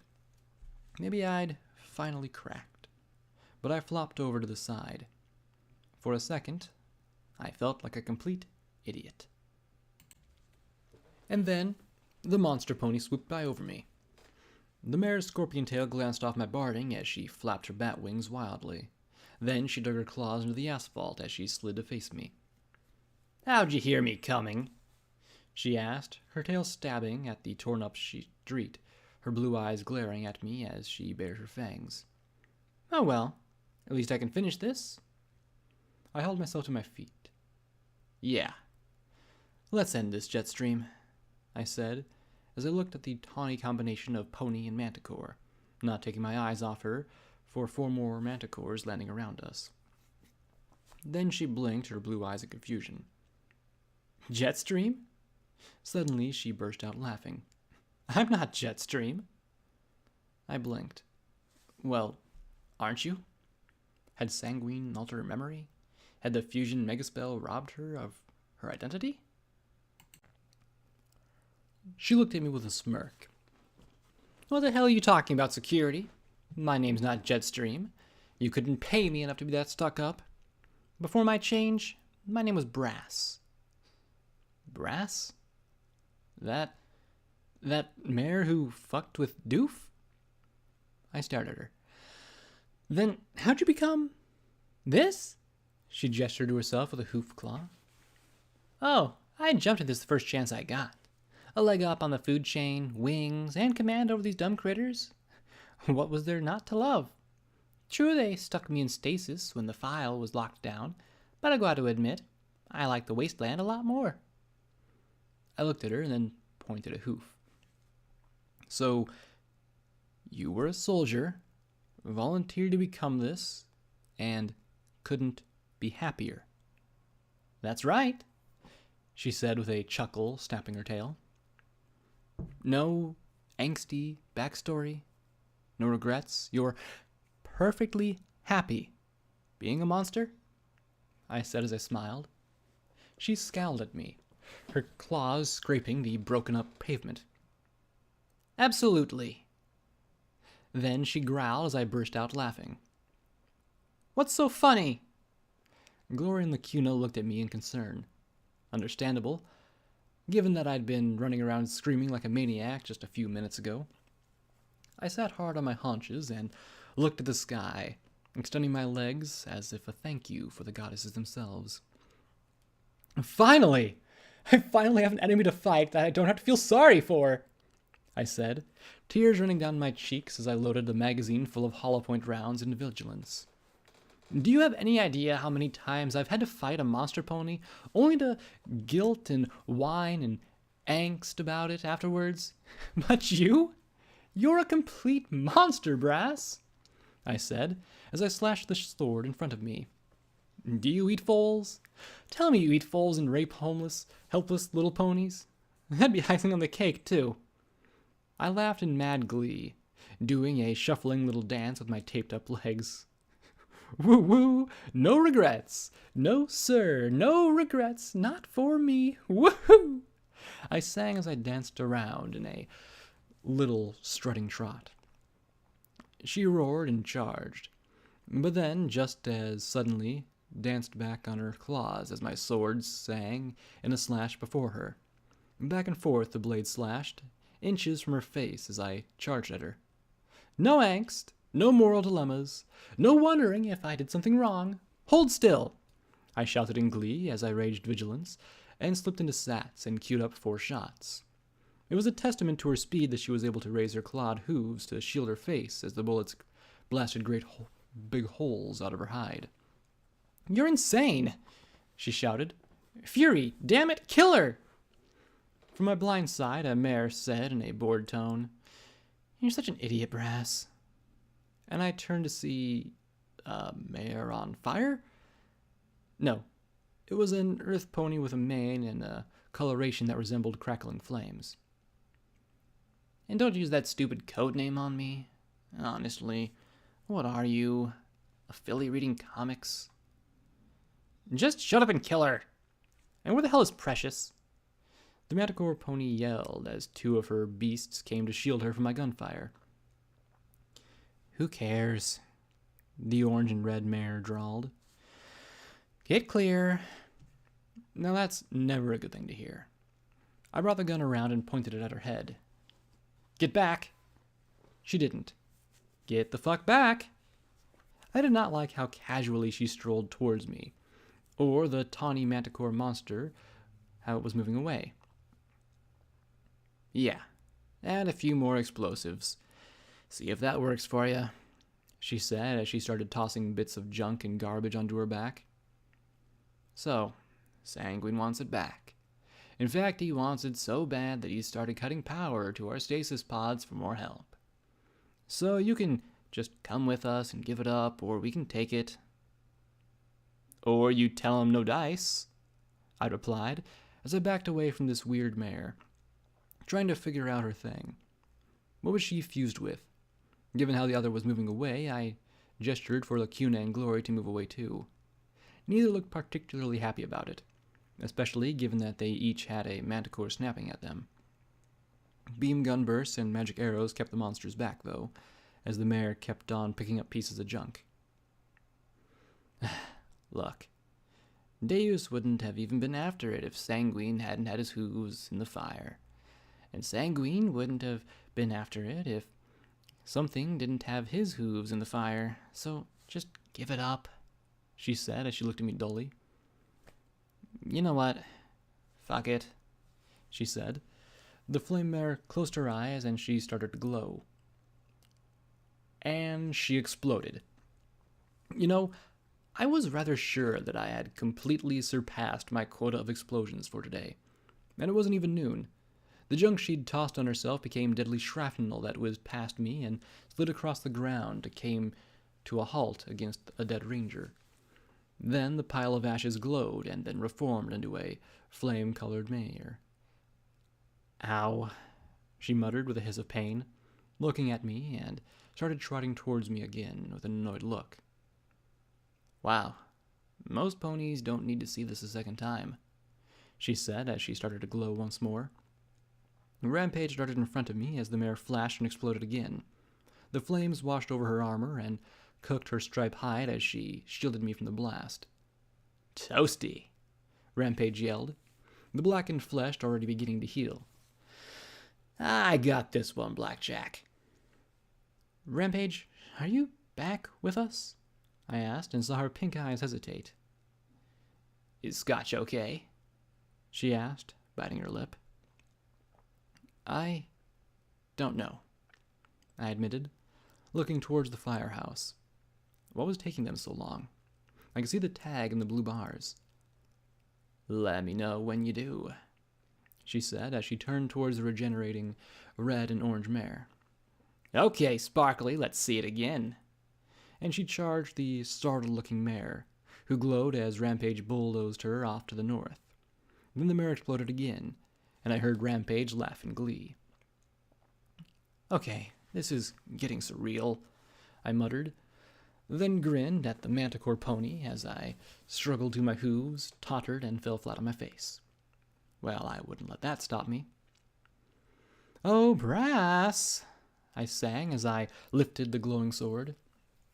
I felt drunk, like I'd shot down a whole bottle of wild Pegasus. My hide was numb and my mouth kept slipping up on the words. "Blackjack, shouldn't we be getting the heck out of here?" Glory asked, her red beams peppering the annoyed-looking manticore. Clearly, her Gatling beam didn't pack the shot-per-shot punch of her beam rifle. Still, she had a point. If I could only think. So many blasts and crashes and impacts left my brain feeling like it had so much mashed jelly in it. Right, I said as I picked myself to my hooves. Then the tag was moving again. Towards us? Yes, towards us. But the smoke and fire and monsters and brain damage were all adding up onto me, and I managed 4 steps before anything went sideways, and I collapsed onto my face again. I rolled onto my back, looking at the smoke pouring up into the sky, and I stretched my hooves towards it for a moment. If I could just push the clouds away and see the blue beyond. Sweet Celestia, I was messed up. How many times had I been blown up today? A grenade drove off Glory's manticore and announced that P-21 had arrived with Scotch in tow. He looked more frazzled than usual as Persuasion thumped more and precisely aimed grenade blew the monster's back. Scotch Tape looked sullen, though. "I can't believe you wouldn't let me bring her with us." "Not now, Scotch," he replied in the middle of loading another grenade. "Stop talking at me like you're my mom. She saved me from the ranger ponies," she insisted, as she pointed back to the fire station. Who saved who? My head hurt. As they argued, Lacuna exhausted the ammunition for her Porloon grenade machine gun and tossed the bulky weapon away. All she had was her magic, and not even that seemed inexhaustible. Then 2 rangers slammed into the beast she'd faced, distracting them. One of them had to be Paladin Stronghoof. I thought I saw him looking towards me as he smashed the beast like a stuffed animal. The other was Turnup, firing a missile at the manticore at almost point-blank range. Rampage fought the exploding pony. Other rangers shot at her. Fillies and burners fired at them. I could see the dealers standing beside me, and part of me noticed that my crazy had gotten good enough to make it a bit harder to see him through the smoke. "Do you understand now, Blackjack? Do you understand what you're trying to stop?" Lacuna took the opportunity to return to me, lowering her horn and applying a tickle of healing magic to my head.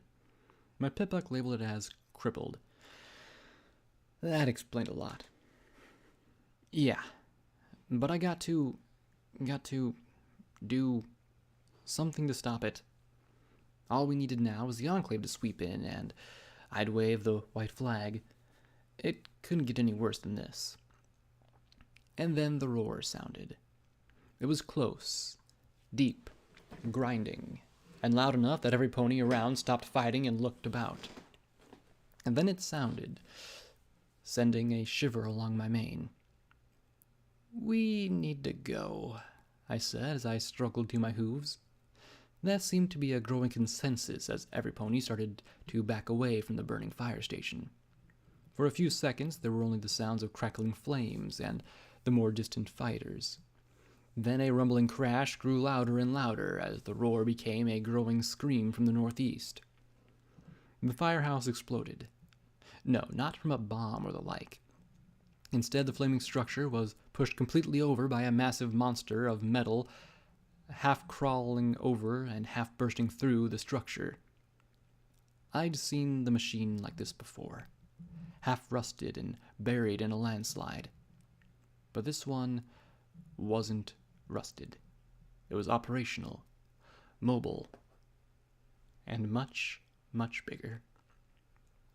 Just what this fight needed. A tank. The huge vehicle was covered in black and white stripes and coated with flaming debris. Every pony with a gun pointed it at the steel beast and opened fire as they fled in any direction they could that was away. Its heavy armored plates were barely scratched by the heavy weapons of the Rangers. Steel Rain might have been able to do something, but he was nowhere to be seen. Smart pony. 2 huge barrels swept across the battlefield as the turret turned, shaking off heaps of rubble like a dog. Smaller gun barrels recessed from the corners, tracking back and forth for a moment, then belched out streams of gunfire that tore through everything equally, pony and power armor alike. The exploding pony was hit and exploded, but didn't reform immediately. Dead? Waiting? Brass was hitting the clouds. I hoped she ate a lightning rod. Rampage blinked, was blasted off her hooves by a spray of high-powered machine gun blasts, and came to rest near me. Ooh, that's one big can. Those turrets now all pointed right at me, and the mechanical beast let out a low, long rev of its engines. Its tread started to grind through the firehouse rubble as it moved towards us. Of course it was after me. Everything was after me!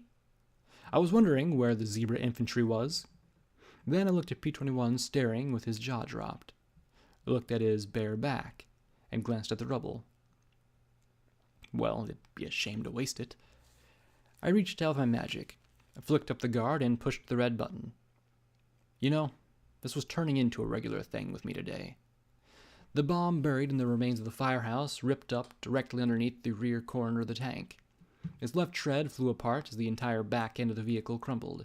For a moment, I was sure that this would be going to a secondary explosion, but the tank just lay there like a busted toy.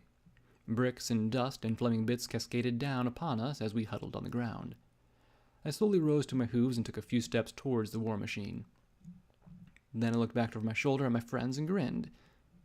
I win. Then the engine growled back to life, and a pink glow began to spread along the damaged vehicle, the metal bending back into shape, knitting together and reappearing. The guns began to move in their sockets, and altogether we rushed away to the west, disappearing into the smoke. A minute later, the tank's engine let out a roar that echoed across the battlefield.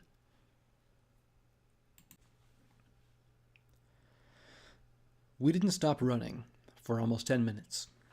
We spotted 1 or 2 Reapers, but they were scattering too fast for us to give us any trouble. Finally, we tumbled into an intact basement bar and spread out. Every pony was covered in a mat of blood, soot, dust, and sweat. We reeked of smoke and flamer fuel.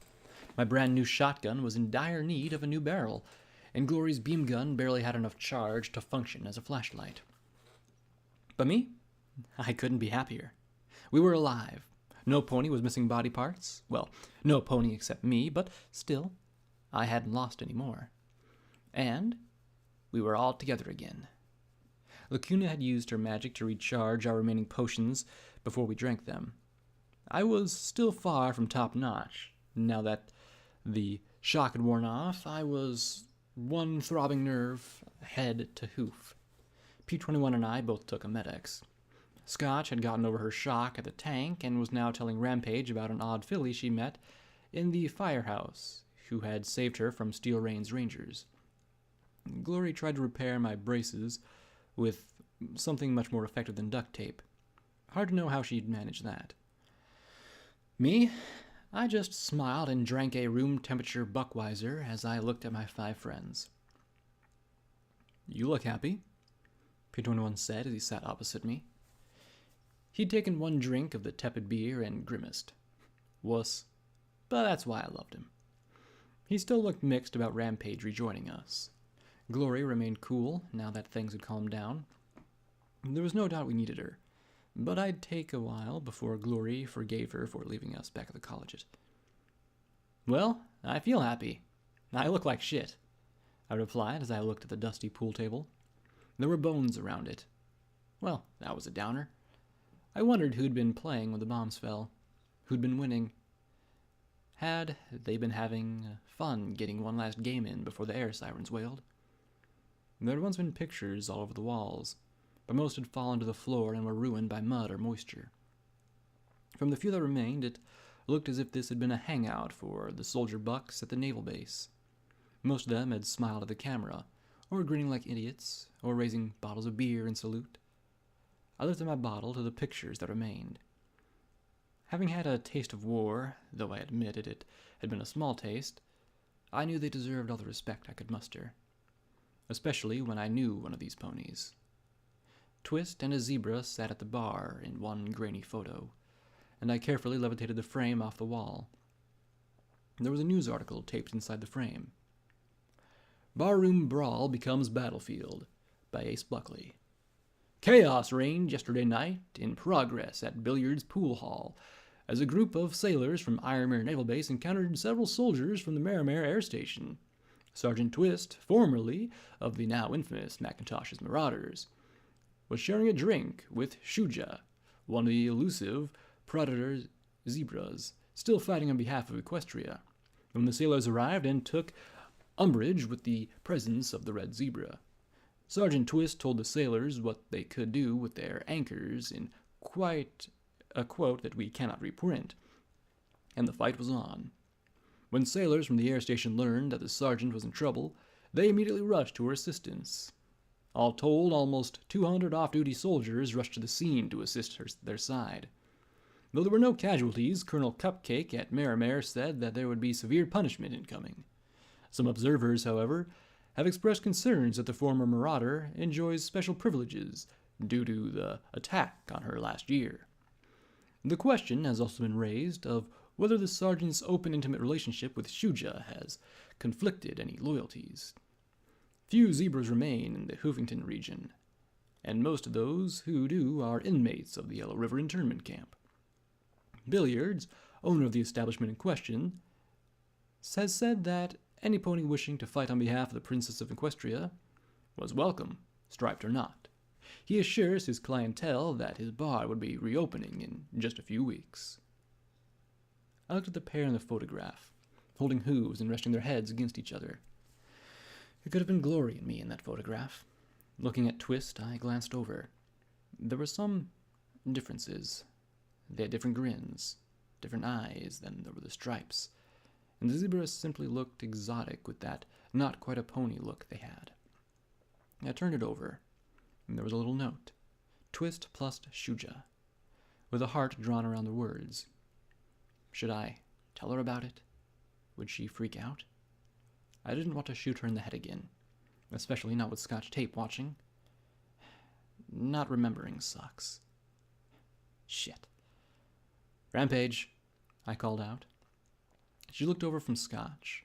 Her armor had holes in it she hadn't been able to patch yet. I could only imagine how she'd gotten another suit. Had she gone down into the tunnels for the armor we'd been forced to leave behind? Maybe she had a second suit left with Big Daddy. Yeah, what's up? She asked as she trotted towards me. I found a picture, I said softly. Back at the museum, a few days back, when we were fighting zebras, you said your name was Shuja. I tapped the overturned picture. I think I found a picture of her. Rampage sat down hard. You mean one of the ponies inside me? I nodded slowly, and she clenched her eyes shut. P-21 slipped off his seat and trotted over to Scotch. Let's get you washed up. There's got to be some clean water somewhere around here with all this rain. Hey, I want to stay with Rampage, the filly protested, as he shoved her towards the stairs. She's not going anywhere. Now move, P-21 said firmly as he shoved her up the stairs. Rampage took the picture and looked at the little note. Shaking wasn't a good sign. She slowly turned the frame over, reaching out with her hoof and running it over the glass, as if caressing Twist. I don't understand these feelings, she said as she started to cry. She gave me a snotty sniff. I feel all mixed up. This isn't me, she said as she looked at me with wide eyes. And I love her so much. And then she pointed at Twist. But this is also me. I know it. I see it. And I love her. I love her so much it hurts. And yet, I hate her too. I'm so angry at her. and she dropped the picture and hugged herself. But why? I don't know these ponies. 2 souls in one, Lacuna said softly. Rampage's hooves dug into her sides. I don't understand. Am I Twist? Am I Shuja? Am I both? She sniffed and shook her head. I don't understand at all. I want to rip open my chest. I want to save her, but I don't know why. None of it makes any sense. She stared at me with wide, pleading eyes. Who am I, Blackjack? What am I? I knelt down and hugged her, hoping that she wasn't going to crush me like a bug. I don't know, Rampage. Arlost, Twist, Shuja. I stared at her. I wish I were a smarter pony. Then I could figure all this out. I looked up at Lacuna, wondering just how many souls you could fit into one pony. My whole life I had always been Blackjack. Maybe not the smartest pony in the stable, but still me. I had a mother who raised me better than other ponies I knew, and I had never had to question who or what I was. The sight of the Reaper, looking at the picture with such an expression of confusion and pain, her jaw grit as she looked at the pony and zebra and back and forth between them. Finally, she pushed the picture away and sniffled. If Big Daddy could see me now. How do you feel? I asked, and she hiccuped and rubbed her nose. I feel... goddesses. I'd say messed up and crazy, but apparently that's not how crazy works. I look at the pictures, and part of me says that's me, and the other part says no, that's some pony else, and they're fighting with each other. And part of me loves what I see. A part of me hates what I see, and it's just wrong. I want to apologize to myself, to kill myself, to cut out my heart, and just crazy. She looked at Glory plaintively. Are you sure I'm not crazy? Positive. It would explain a lot, wouldn't it? Glory sighed and gave a small, comforting smile. The gray pony just didn't have it in her to hold a grudge. No. If you weren't aware of the conflicting impulses, maybe then it would be some sort of personality disorder, but since you are... sorry. She took a deep breath. It's how I normally feel. Little impulses and urges and conflicts inside of me, and all them screaming for attention. Sometimes I feel like a school teacher or something, and my head is a kindergarten. She groaned. Mentals help me focus on what's what. Keep it all straight. Well, sorry I can't help more, I said with a sigh. She just laughed weakly, shaking her head. Blackjack, before I met you, I didn't think that I could be helped at all. Nothing made sense. Now I know the name of at least one pony inside me, maybe 2. At least I've got some hope that I can figure it all out. There's nothing worse than being a stranger in your own skin, feeling different parts of yourself battling it out. Do you think you're still a threat to Scotch? I asked with a concerned frown. I don't know, she said as her smile disappeared. She hung her head with a sigh. Now that I know, I felt that urge. I won't lie. Like a pressure inside me wanting to snuff her out before she could hurt more. But I didn't let it lock me out this time. She rubbed her head. And I think I'm fine. Just try not to leave her alone with me if you can help it. No reason to tempt fate. Right? Right. Tempting fate would be the last thing I'd ever do. I asked the question I'd been dreading since seeing the Reapers fighting. Do you think Big Daddy can cut this war off if we get Country Carrots to agree? More importantly, would he still want to? She sighed. Maybe. I think so. If we do it soon. But why would he want to? I thought that Big Daddy liked a good stomp, Glory said with a small frown. Rampage chuckled mirthlessly. He does. But he's smart enough to look past the stump and figure out that even if he crushes the Rangers, he's not going to have much left afterwards. Big Daddy's always been about encroachment. Squeeze the Rangers out block by block, month by month. He never wanted a war. He just fought because they shot first. Well, somebody else shot first. That gave me hope. Okay, well then, we'll keep going to meet Crunchy Carrots. You can say that you're Big Daddy's ambassador or something. It'll sound better coming from a Reaper than security anyway. We'll explain how things started and apologize and hope she can reel in Steel Rain. It should. Takes a lot for Rangers to break ranks. Rampage agreed. But you can bet Steel Rain won't just let us meet with the Elder. Glory chimed in. Correct. I sighed and looked at Rampage.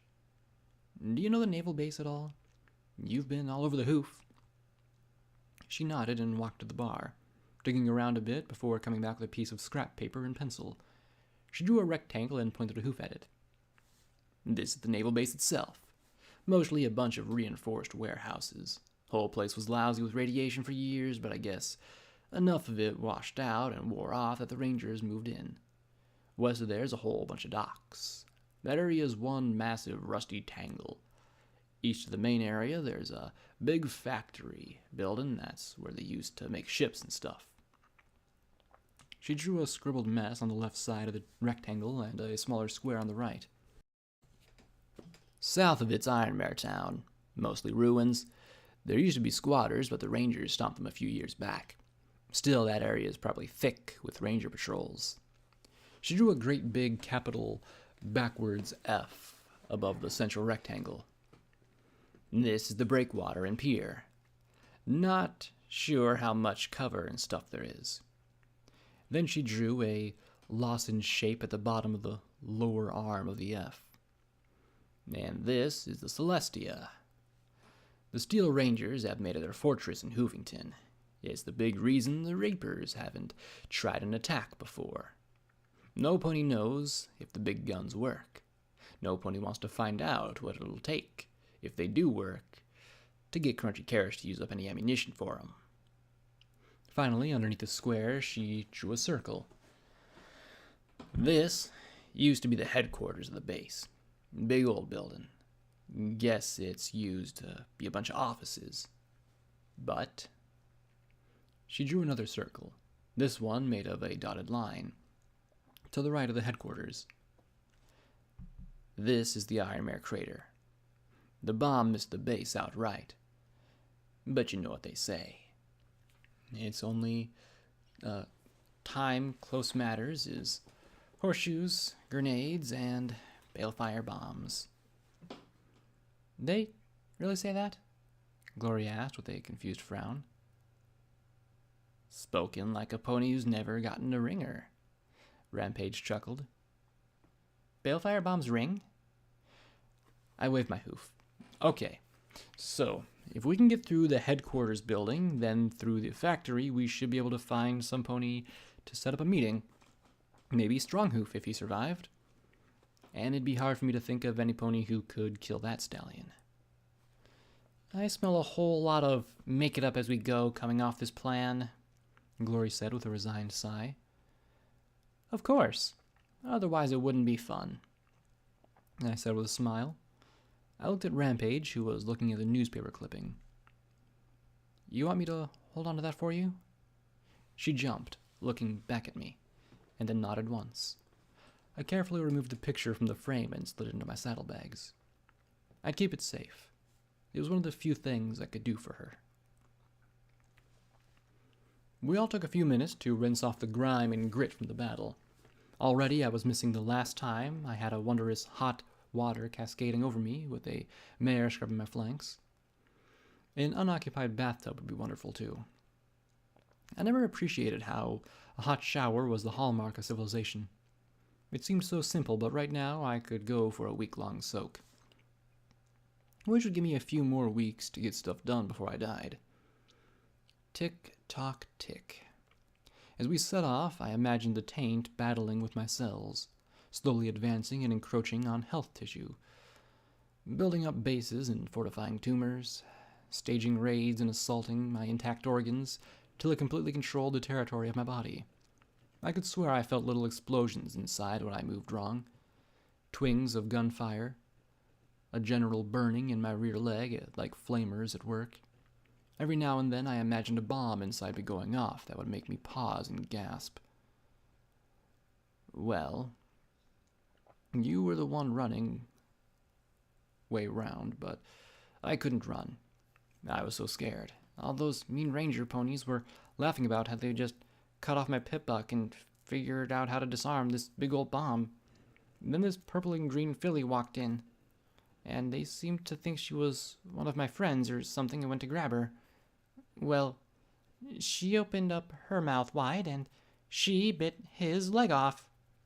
And then the other one started to shoot her, but the bullets, they bounced right off of her. Then she breathed fire at him. Green fire! Scott looked up at us. I'm not making it up. I smiled as I clattered along beside her. I didn't say you were, Scotch. You had a smile, she said sullenly. Smile? That I don't believe you, but won't say so. Smile, she said crossly, then looked at Rampage. You believe me, don't you? There was more in her tone and expression than just that. She might as well have been asking, You're not angry with me, are you? Or, You're not going to leave again, are you? Rampage looked at her for a long moment, then gave a crooked little smile. Sure, kid. I know Gorgon. Freakiest damn pony you ever saw. And her smile slowly faded away. And one of the nicest. I recalled him turning my friends to stone, but kept my silence. Who hired him to up production at the mine? I asked as we trot along. We were making our way north, more or less trying to keep off the streets and away from watching skies. We may have killed off a bunch of Brass's flock, but I didn't think we'd gotten all of them. I mean, it seemed pretty sudden from what I recalled. Don't know. Apparently some buyer wanted every last gem they could draw out of the mine. Basically took it over. Funny, because normally those gems would have been converted into flamer fuel or gem cartridges, but they were going somewhere else. I frowned, my head throbbing. I know that look, P21 said as he limped up beside me. What are you thinking, Blackjack? Just, everything is happening now. I get EC 1101 out of 99, Gorgon gets sent to mine gems, every pony starts killing every pony else. What triggered it? What's behind it? Who wants the gems so much, and why? I pointed in the general direction of the battle. And that monster pony said that someone was really pushing Sanguine to get EC 1101. So why now? Rampage looked at me. No offense, but why not? Things are finally organized enough for groups of ponies to tear each other apart. But that's part of it too. The companions came out east and just happened to weed out all the dozens of tribes so they could get 5 competing organizations. And one of the companions goes up to the Enclave and gets involved too, and forms the VC. I can't believe it's all a coincidence. It's like there's something sweeping all this along. And it's not just Hoofington.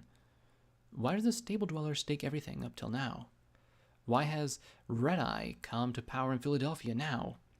Why is everything happening now? Maybe it is all just big one coincidence, Gloria suggested. I mean, it's all circumstantial. She was probably right, but I couldn't help but feel the niggling sensation that all this was connected, and the things that happened 200 years ago were happening now. I looked back at Lacuna trailing behind us as Gloria and P21 began arguing over coincidence versus pattern. Well, that was fine. I'd raised the questions, so now the smart ponies could argue over it. I dropped back and gave Lacuna a little nudge. How are you feeling? The goddess was hurt. Very badly. I do not think Unity has ever been so threatened before. She shivered. She has cut me off as completely as she can.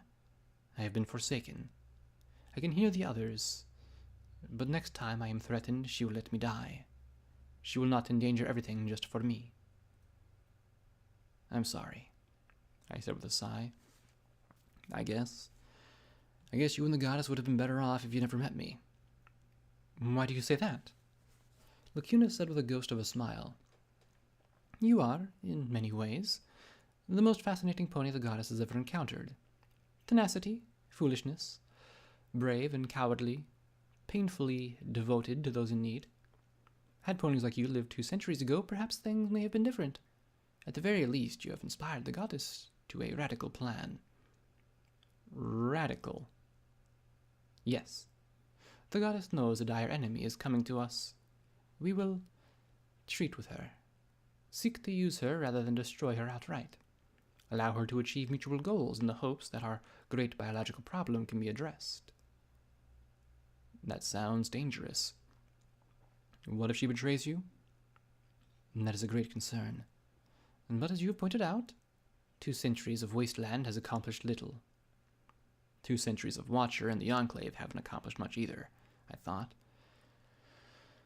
We do not know if this will work, but we are becoming increasingly aware that old methods are not succeeding. Things must change one way or another. Are you really cut off forever? I asked in concern, worried about what it meant for her. So the goddess says, but she said so before. Twilight is terribly cautious about Hoofington, enervation, and your own concerns. Lacuna gave a mysterious little smile. I have faith that she'll one day return to me. I've lost goddesses before. There was an odd thing to say, but when she mentioned that name, I gave a half smile. Is she really in there? It's complicated, she said with another faint smile. It's like music. The goddess is the conductor, and we are her orchestra. She selects the music, and we must play the notes. Some of us play well, some softly, some with amazing skill. Twilight is one such magician, perhaps the best in the orchestra, but the goddess still picks the music, and I think that she is glad to yield the decisions to the goddess. The choices of her time as ministry mayor were not easy on her. It was a time of much pain and regret. Funny how she wants to add us to her band, I muttered dryly. We once thought to make it optional, but the process was too slow and painful. The acolytes of unity were too vulnerable to the predators of the wasteland, and it seemed somewhat cruel to leave the poor and ignorant and fearful to die when they could be saved in unity. Once they were part of us, they would know it was a better state. She gave a tiny shrug. It is what a matter of perspective. For us, it would be monstrous not to offer unity to all. I didn't think about it like that. Was it like that for you? She gave a soft smile. I do not know. I didn't go through unity, she replied, and I kicked myself. It was so hard to remember that she wasn't actually a pony, that she was just a collection of thoughts and regrets. I have memories, though. A cup of golden fluid, vats of rainbow lights, catwalks. Why catwalks? She sighed and shivered slightly, then falling into a great dark filled with whispers and motes of light. And then, learning to play. Some fight it, but I think on some fundamental level we all have a longing for harmony. Harmony, huh? I looked in the direction of all the smoke. Somehow it doesn't seem like Hoofington knows how to play along. 2 hours later, we left most of the industrial section of the city behind. Crumbling factories gave way to narrow bands of yellowed grass, dead trees, and smaller patches of tract homes. In the middle of this band were a parking lot, a foundation, and a sign proudly proclaiming Horizon Laboratories. Beneath that, proud subsidiary of the Ministry of Arcane Sciences. Everything else had been scraped away by the balefire bomb. Given the crater beside the building, it'd probably been blown out into the bay. Well, that's disappointing, Rampage murmured. She pointed at the junk scattered over the slab of blasted foundation. Was this someplace important?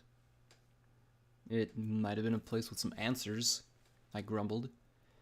Now it was no place.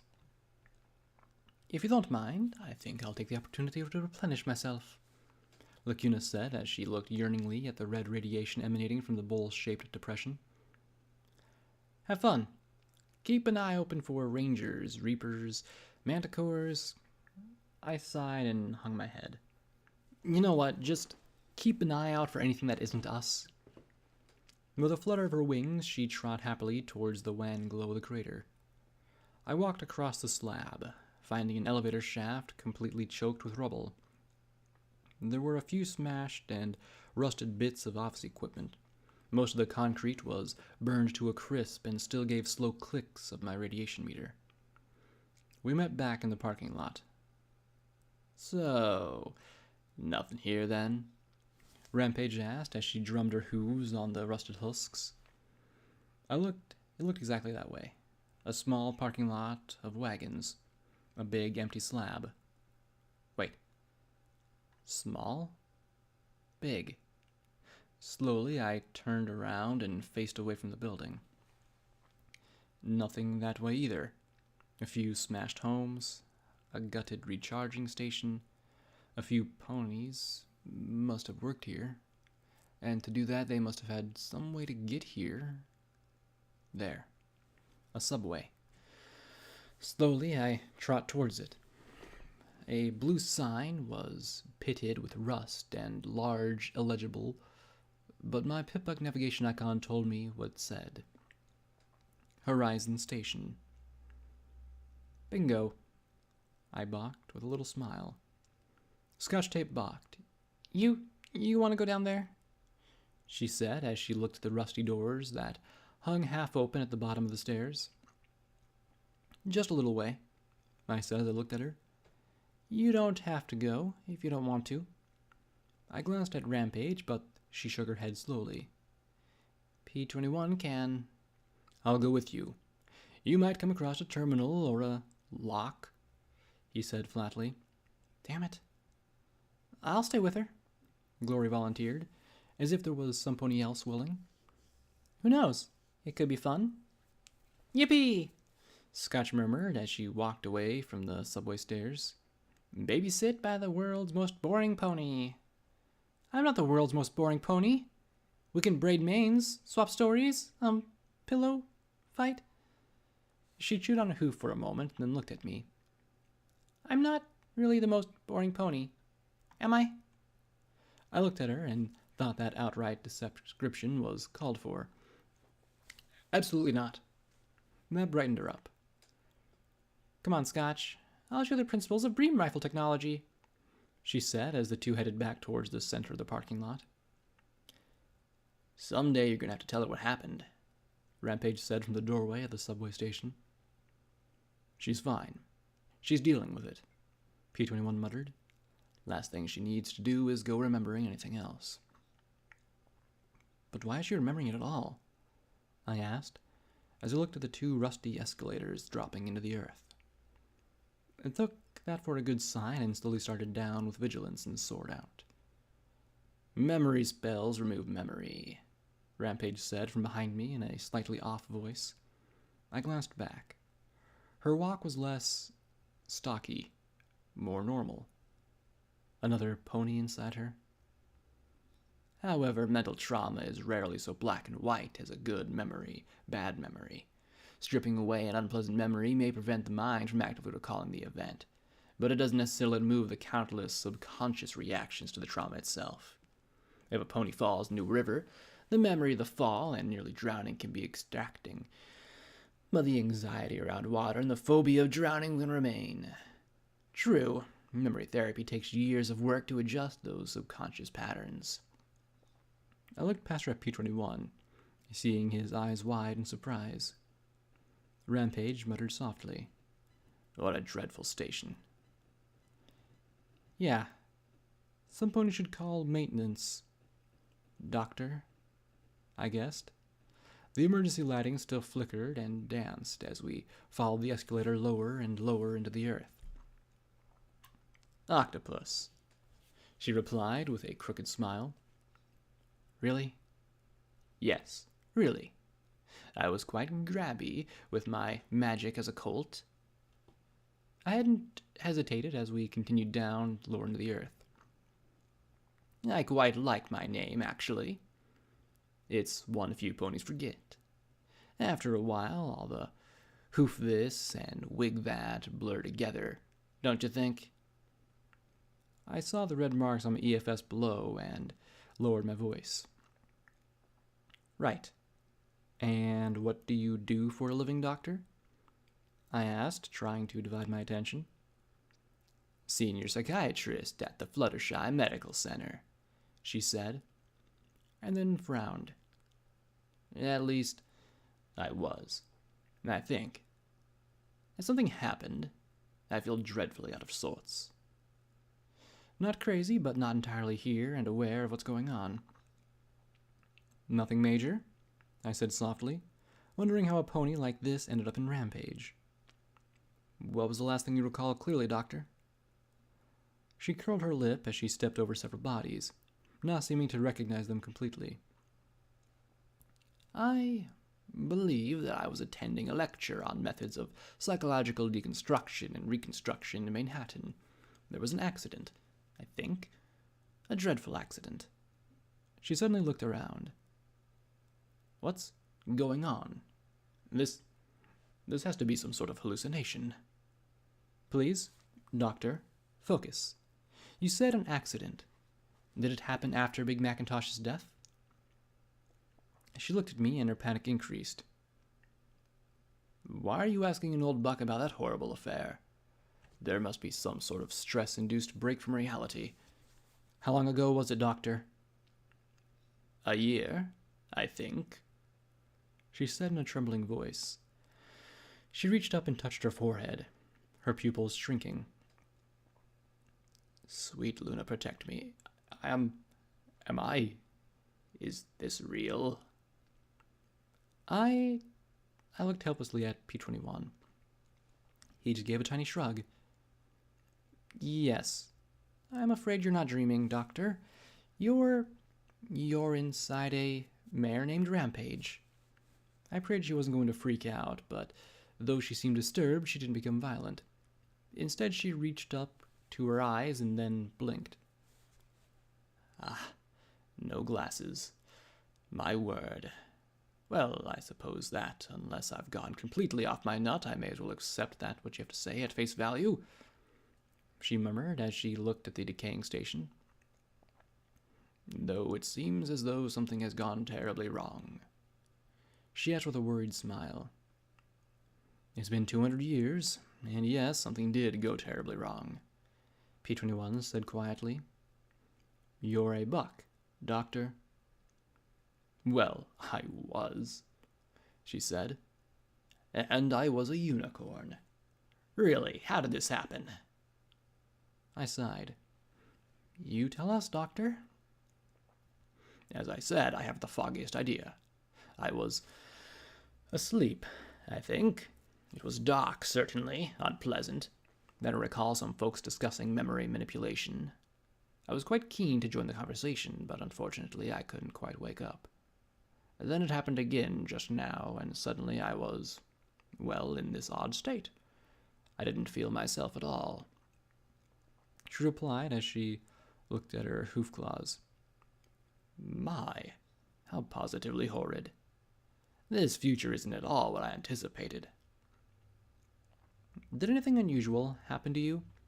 Anything to do with the Office of Interministry Affairs or other secret projects? I asked with a smile. Anything you can tell us would help. My dear, I was living a life of constant referrals and anticipating more time with my grandfools once I retired. I was never a big supporter of the war or the ministries, and certainly not involved in anything secret, she said with a sad shake of her head. I wonder, did my grandfools...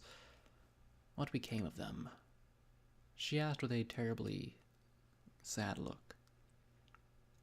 I'm sorry, Doctor. They're probably dead, I said softly. The war There were bombs. I stammered and dropped my gaze. I'm sorry. She put her hooves on my shoulder. No, my dear, I'm sorry. I'm sorry we didn't work things out. I always knew we were developing too fast, changing too much pride and too much anger, but no pony was interested in the opinions of a buck who fondly remembered steam trains. She took a deep breath. Now, if you'll excuse me, I think there's some pony who wants something. I'd best go back to whatever I was. She blinked, and suddenly her eyes popped wide. Tell me I didn't kill her. Please tell me I didn't kill her. You didn't, I assured her. Actually, we talked to some pony who was, well, actually pretty nice, if a little confused. We trotted down to the station. I was relieved to find it intact. However, there were some ghouls scuffling around aimlessly. I was glad that the doctor was gone. I'd hate to have to explain all this to him. It was surprising how casually we dispatched them when they charged at us. After a battle like earlier, it seemed almost foolishly easily. The train tunnel ran north and south, right towards the fallen Horizon Labs. What are you hoping to find? P-21 asked as he shuffled his saddlebags with some semi-decent salvage. There was always need for more duct tape, wonder glue, and scrap metal. No idea. The professor said that this place was involved with the OIA, I said as we stepped off the platform and walked along the tracks. I kept looking up, to the sides and all around. This is a bad idea, P-21 muttered. We don't have any healing potions left. As I recall, you volunteered, I said as I looked at him with a flat look and a smile. Then I spotted the door in the wall, a terminal mounted next to it. I rapped on the glass monitor. And good thing, too. He scowled sullenly at me before getting to work. What was he like? Rampage asked. The doctor? Well, he was a grandfather, a professional, cared for his grandkids. Didn't mention a wife. Seemed to think that he was dreaming or something at first. And he was a psychiatrist of some sort, I said with a smile and a shrug at her baffled look. We were silent for a few minutes as P-21 worked on the terminal, muttering under his breath. Blackjack? Rampage asked softly. Huh? Do you think I'm real? I blinked in surprise. Real? What are you talking about? I mean, she hugged herself. What if there is no Rampage, or Arlost, or me? Am I just a collection of ponies blended together? I bit my lip, not sure how to answer that. But P-21 snorted. You're real, all right. He looked at the striped mare sharply. I have no idea who that doctor was, or Shuja, or Twist, or any pony. I just know Rampage. And that's all I think about when I think of you. I don't know if you are crazy or possessed or what, but you annoy me, so you must be real. Rampage looked at P-21, her eyes growing wide. Just as she started to move to hug him, he pointed a hoof at her face. Hug me, and I'll put enough C4 in your bed to launch you to the moon. Rampage stopped mid-hug, giving me an awkward smile. P-21 looked at the terminal and hit a button. There was a beep, then an electrical click, and the door swung open. Well, there's probably something bad here, he said as he looked at me. Why? The password is Trottenheimer. I wasn't sure what I expected from the basement of Horizon Labs. Arcane solutions to magical problems seemed to be their motto. The basement offices were neat and tidy, if slightly dusty. There were no bodies lying around, and while the walls were cracked, they were mostly intact without too much rubble. A number of posters of Applejack and Twilight Sparkle could be found, along with other motivational posters. What there wasn't was a lot of paper. Something's wrong here, I muttered as I checked the 20th desk. No clipboards with financial reports, no papers, no office supplies. There was more stuff in the utility closet than in the whole office combined. Where were the coffee mugs and the bottle caps? There were always bottle caps. This place has been cleaned, P21 said quietly. And not recently either.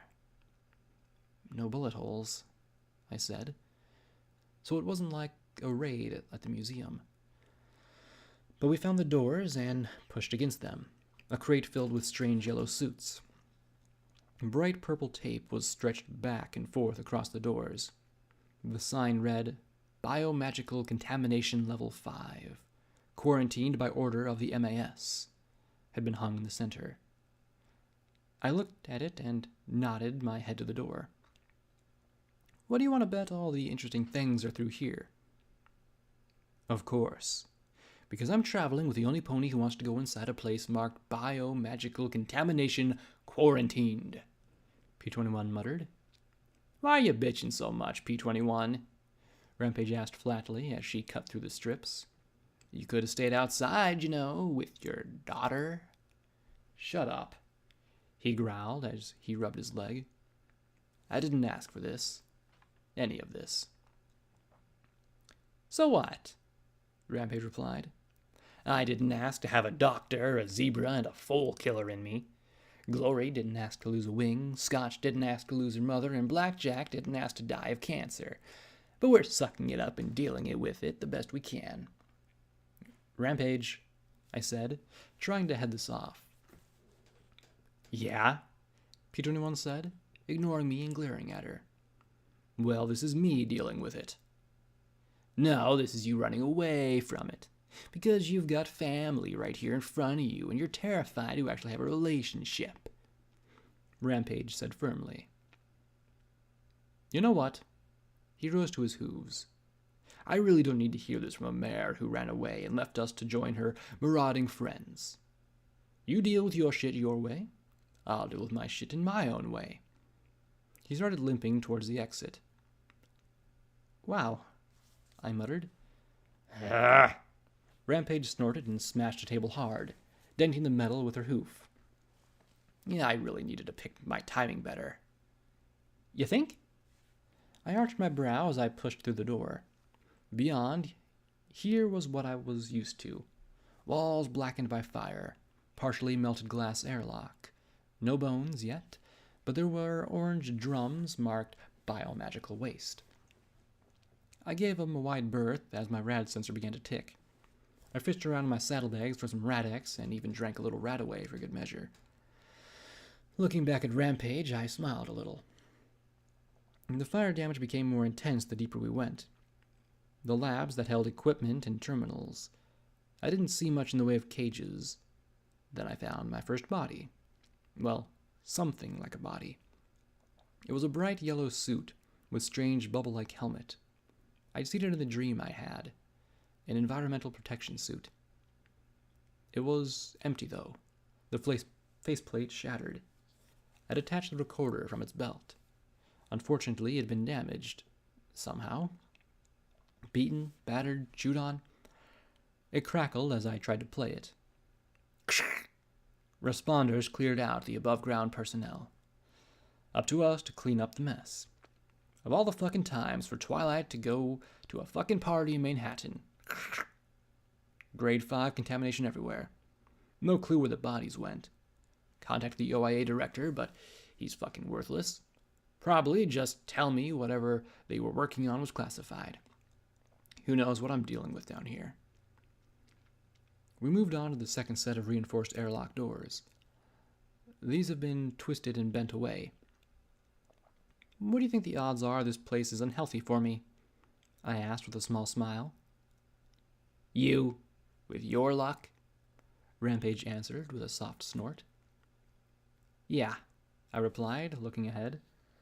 Then I turned around abruptly. Be right back. Rampage sat down, watching me trot into the hall and wiggle into one of the suits. I couldn't fit it over my barding, and sighed as I removed my armor and left it in the crate. When I finally got the suit sealed up, it filled with magical supplied air from a blue talisman in the leg. I tropped back and looked at the smirking Rampage. What?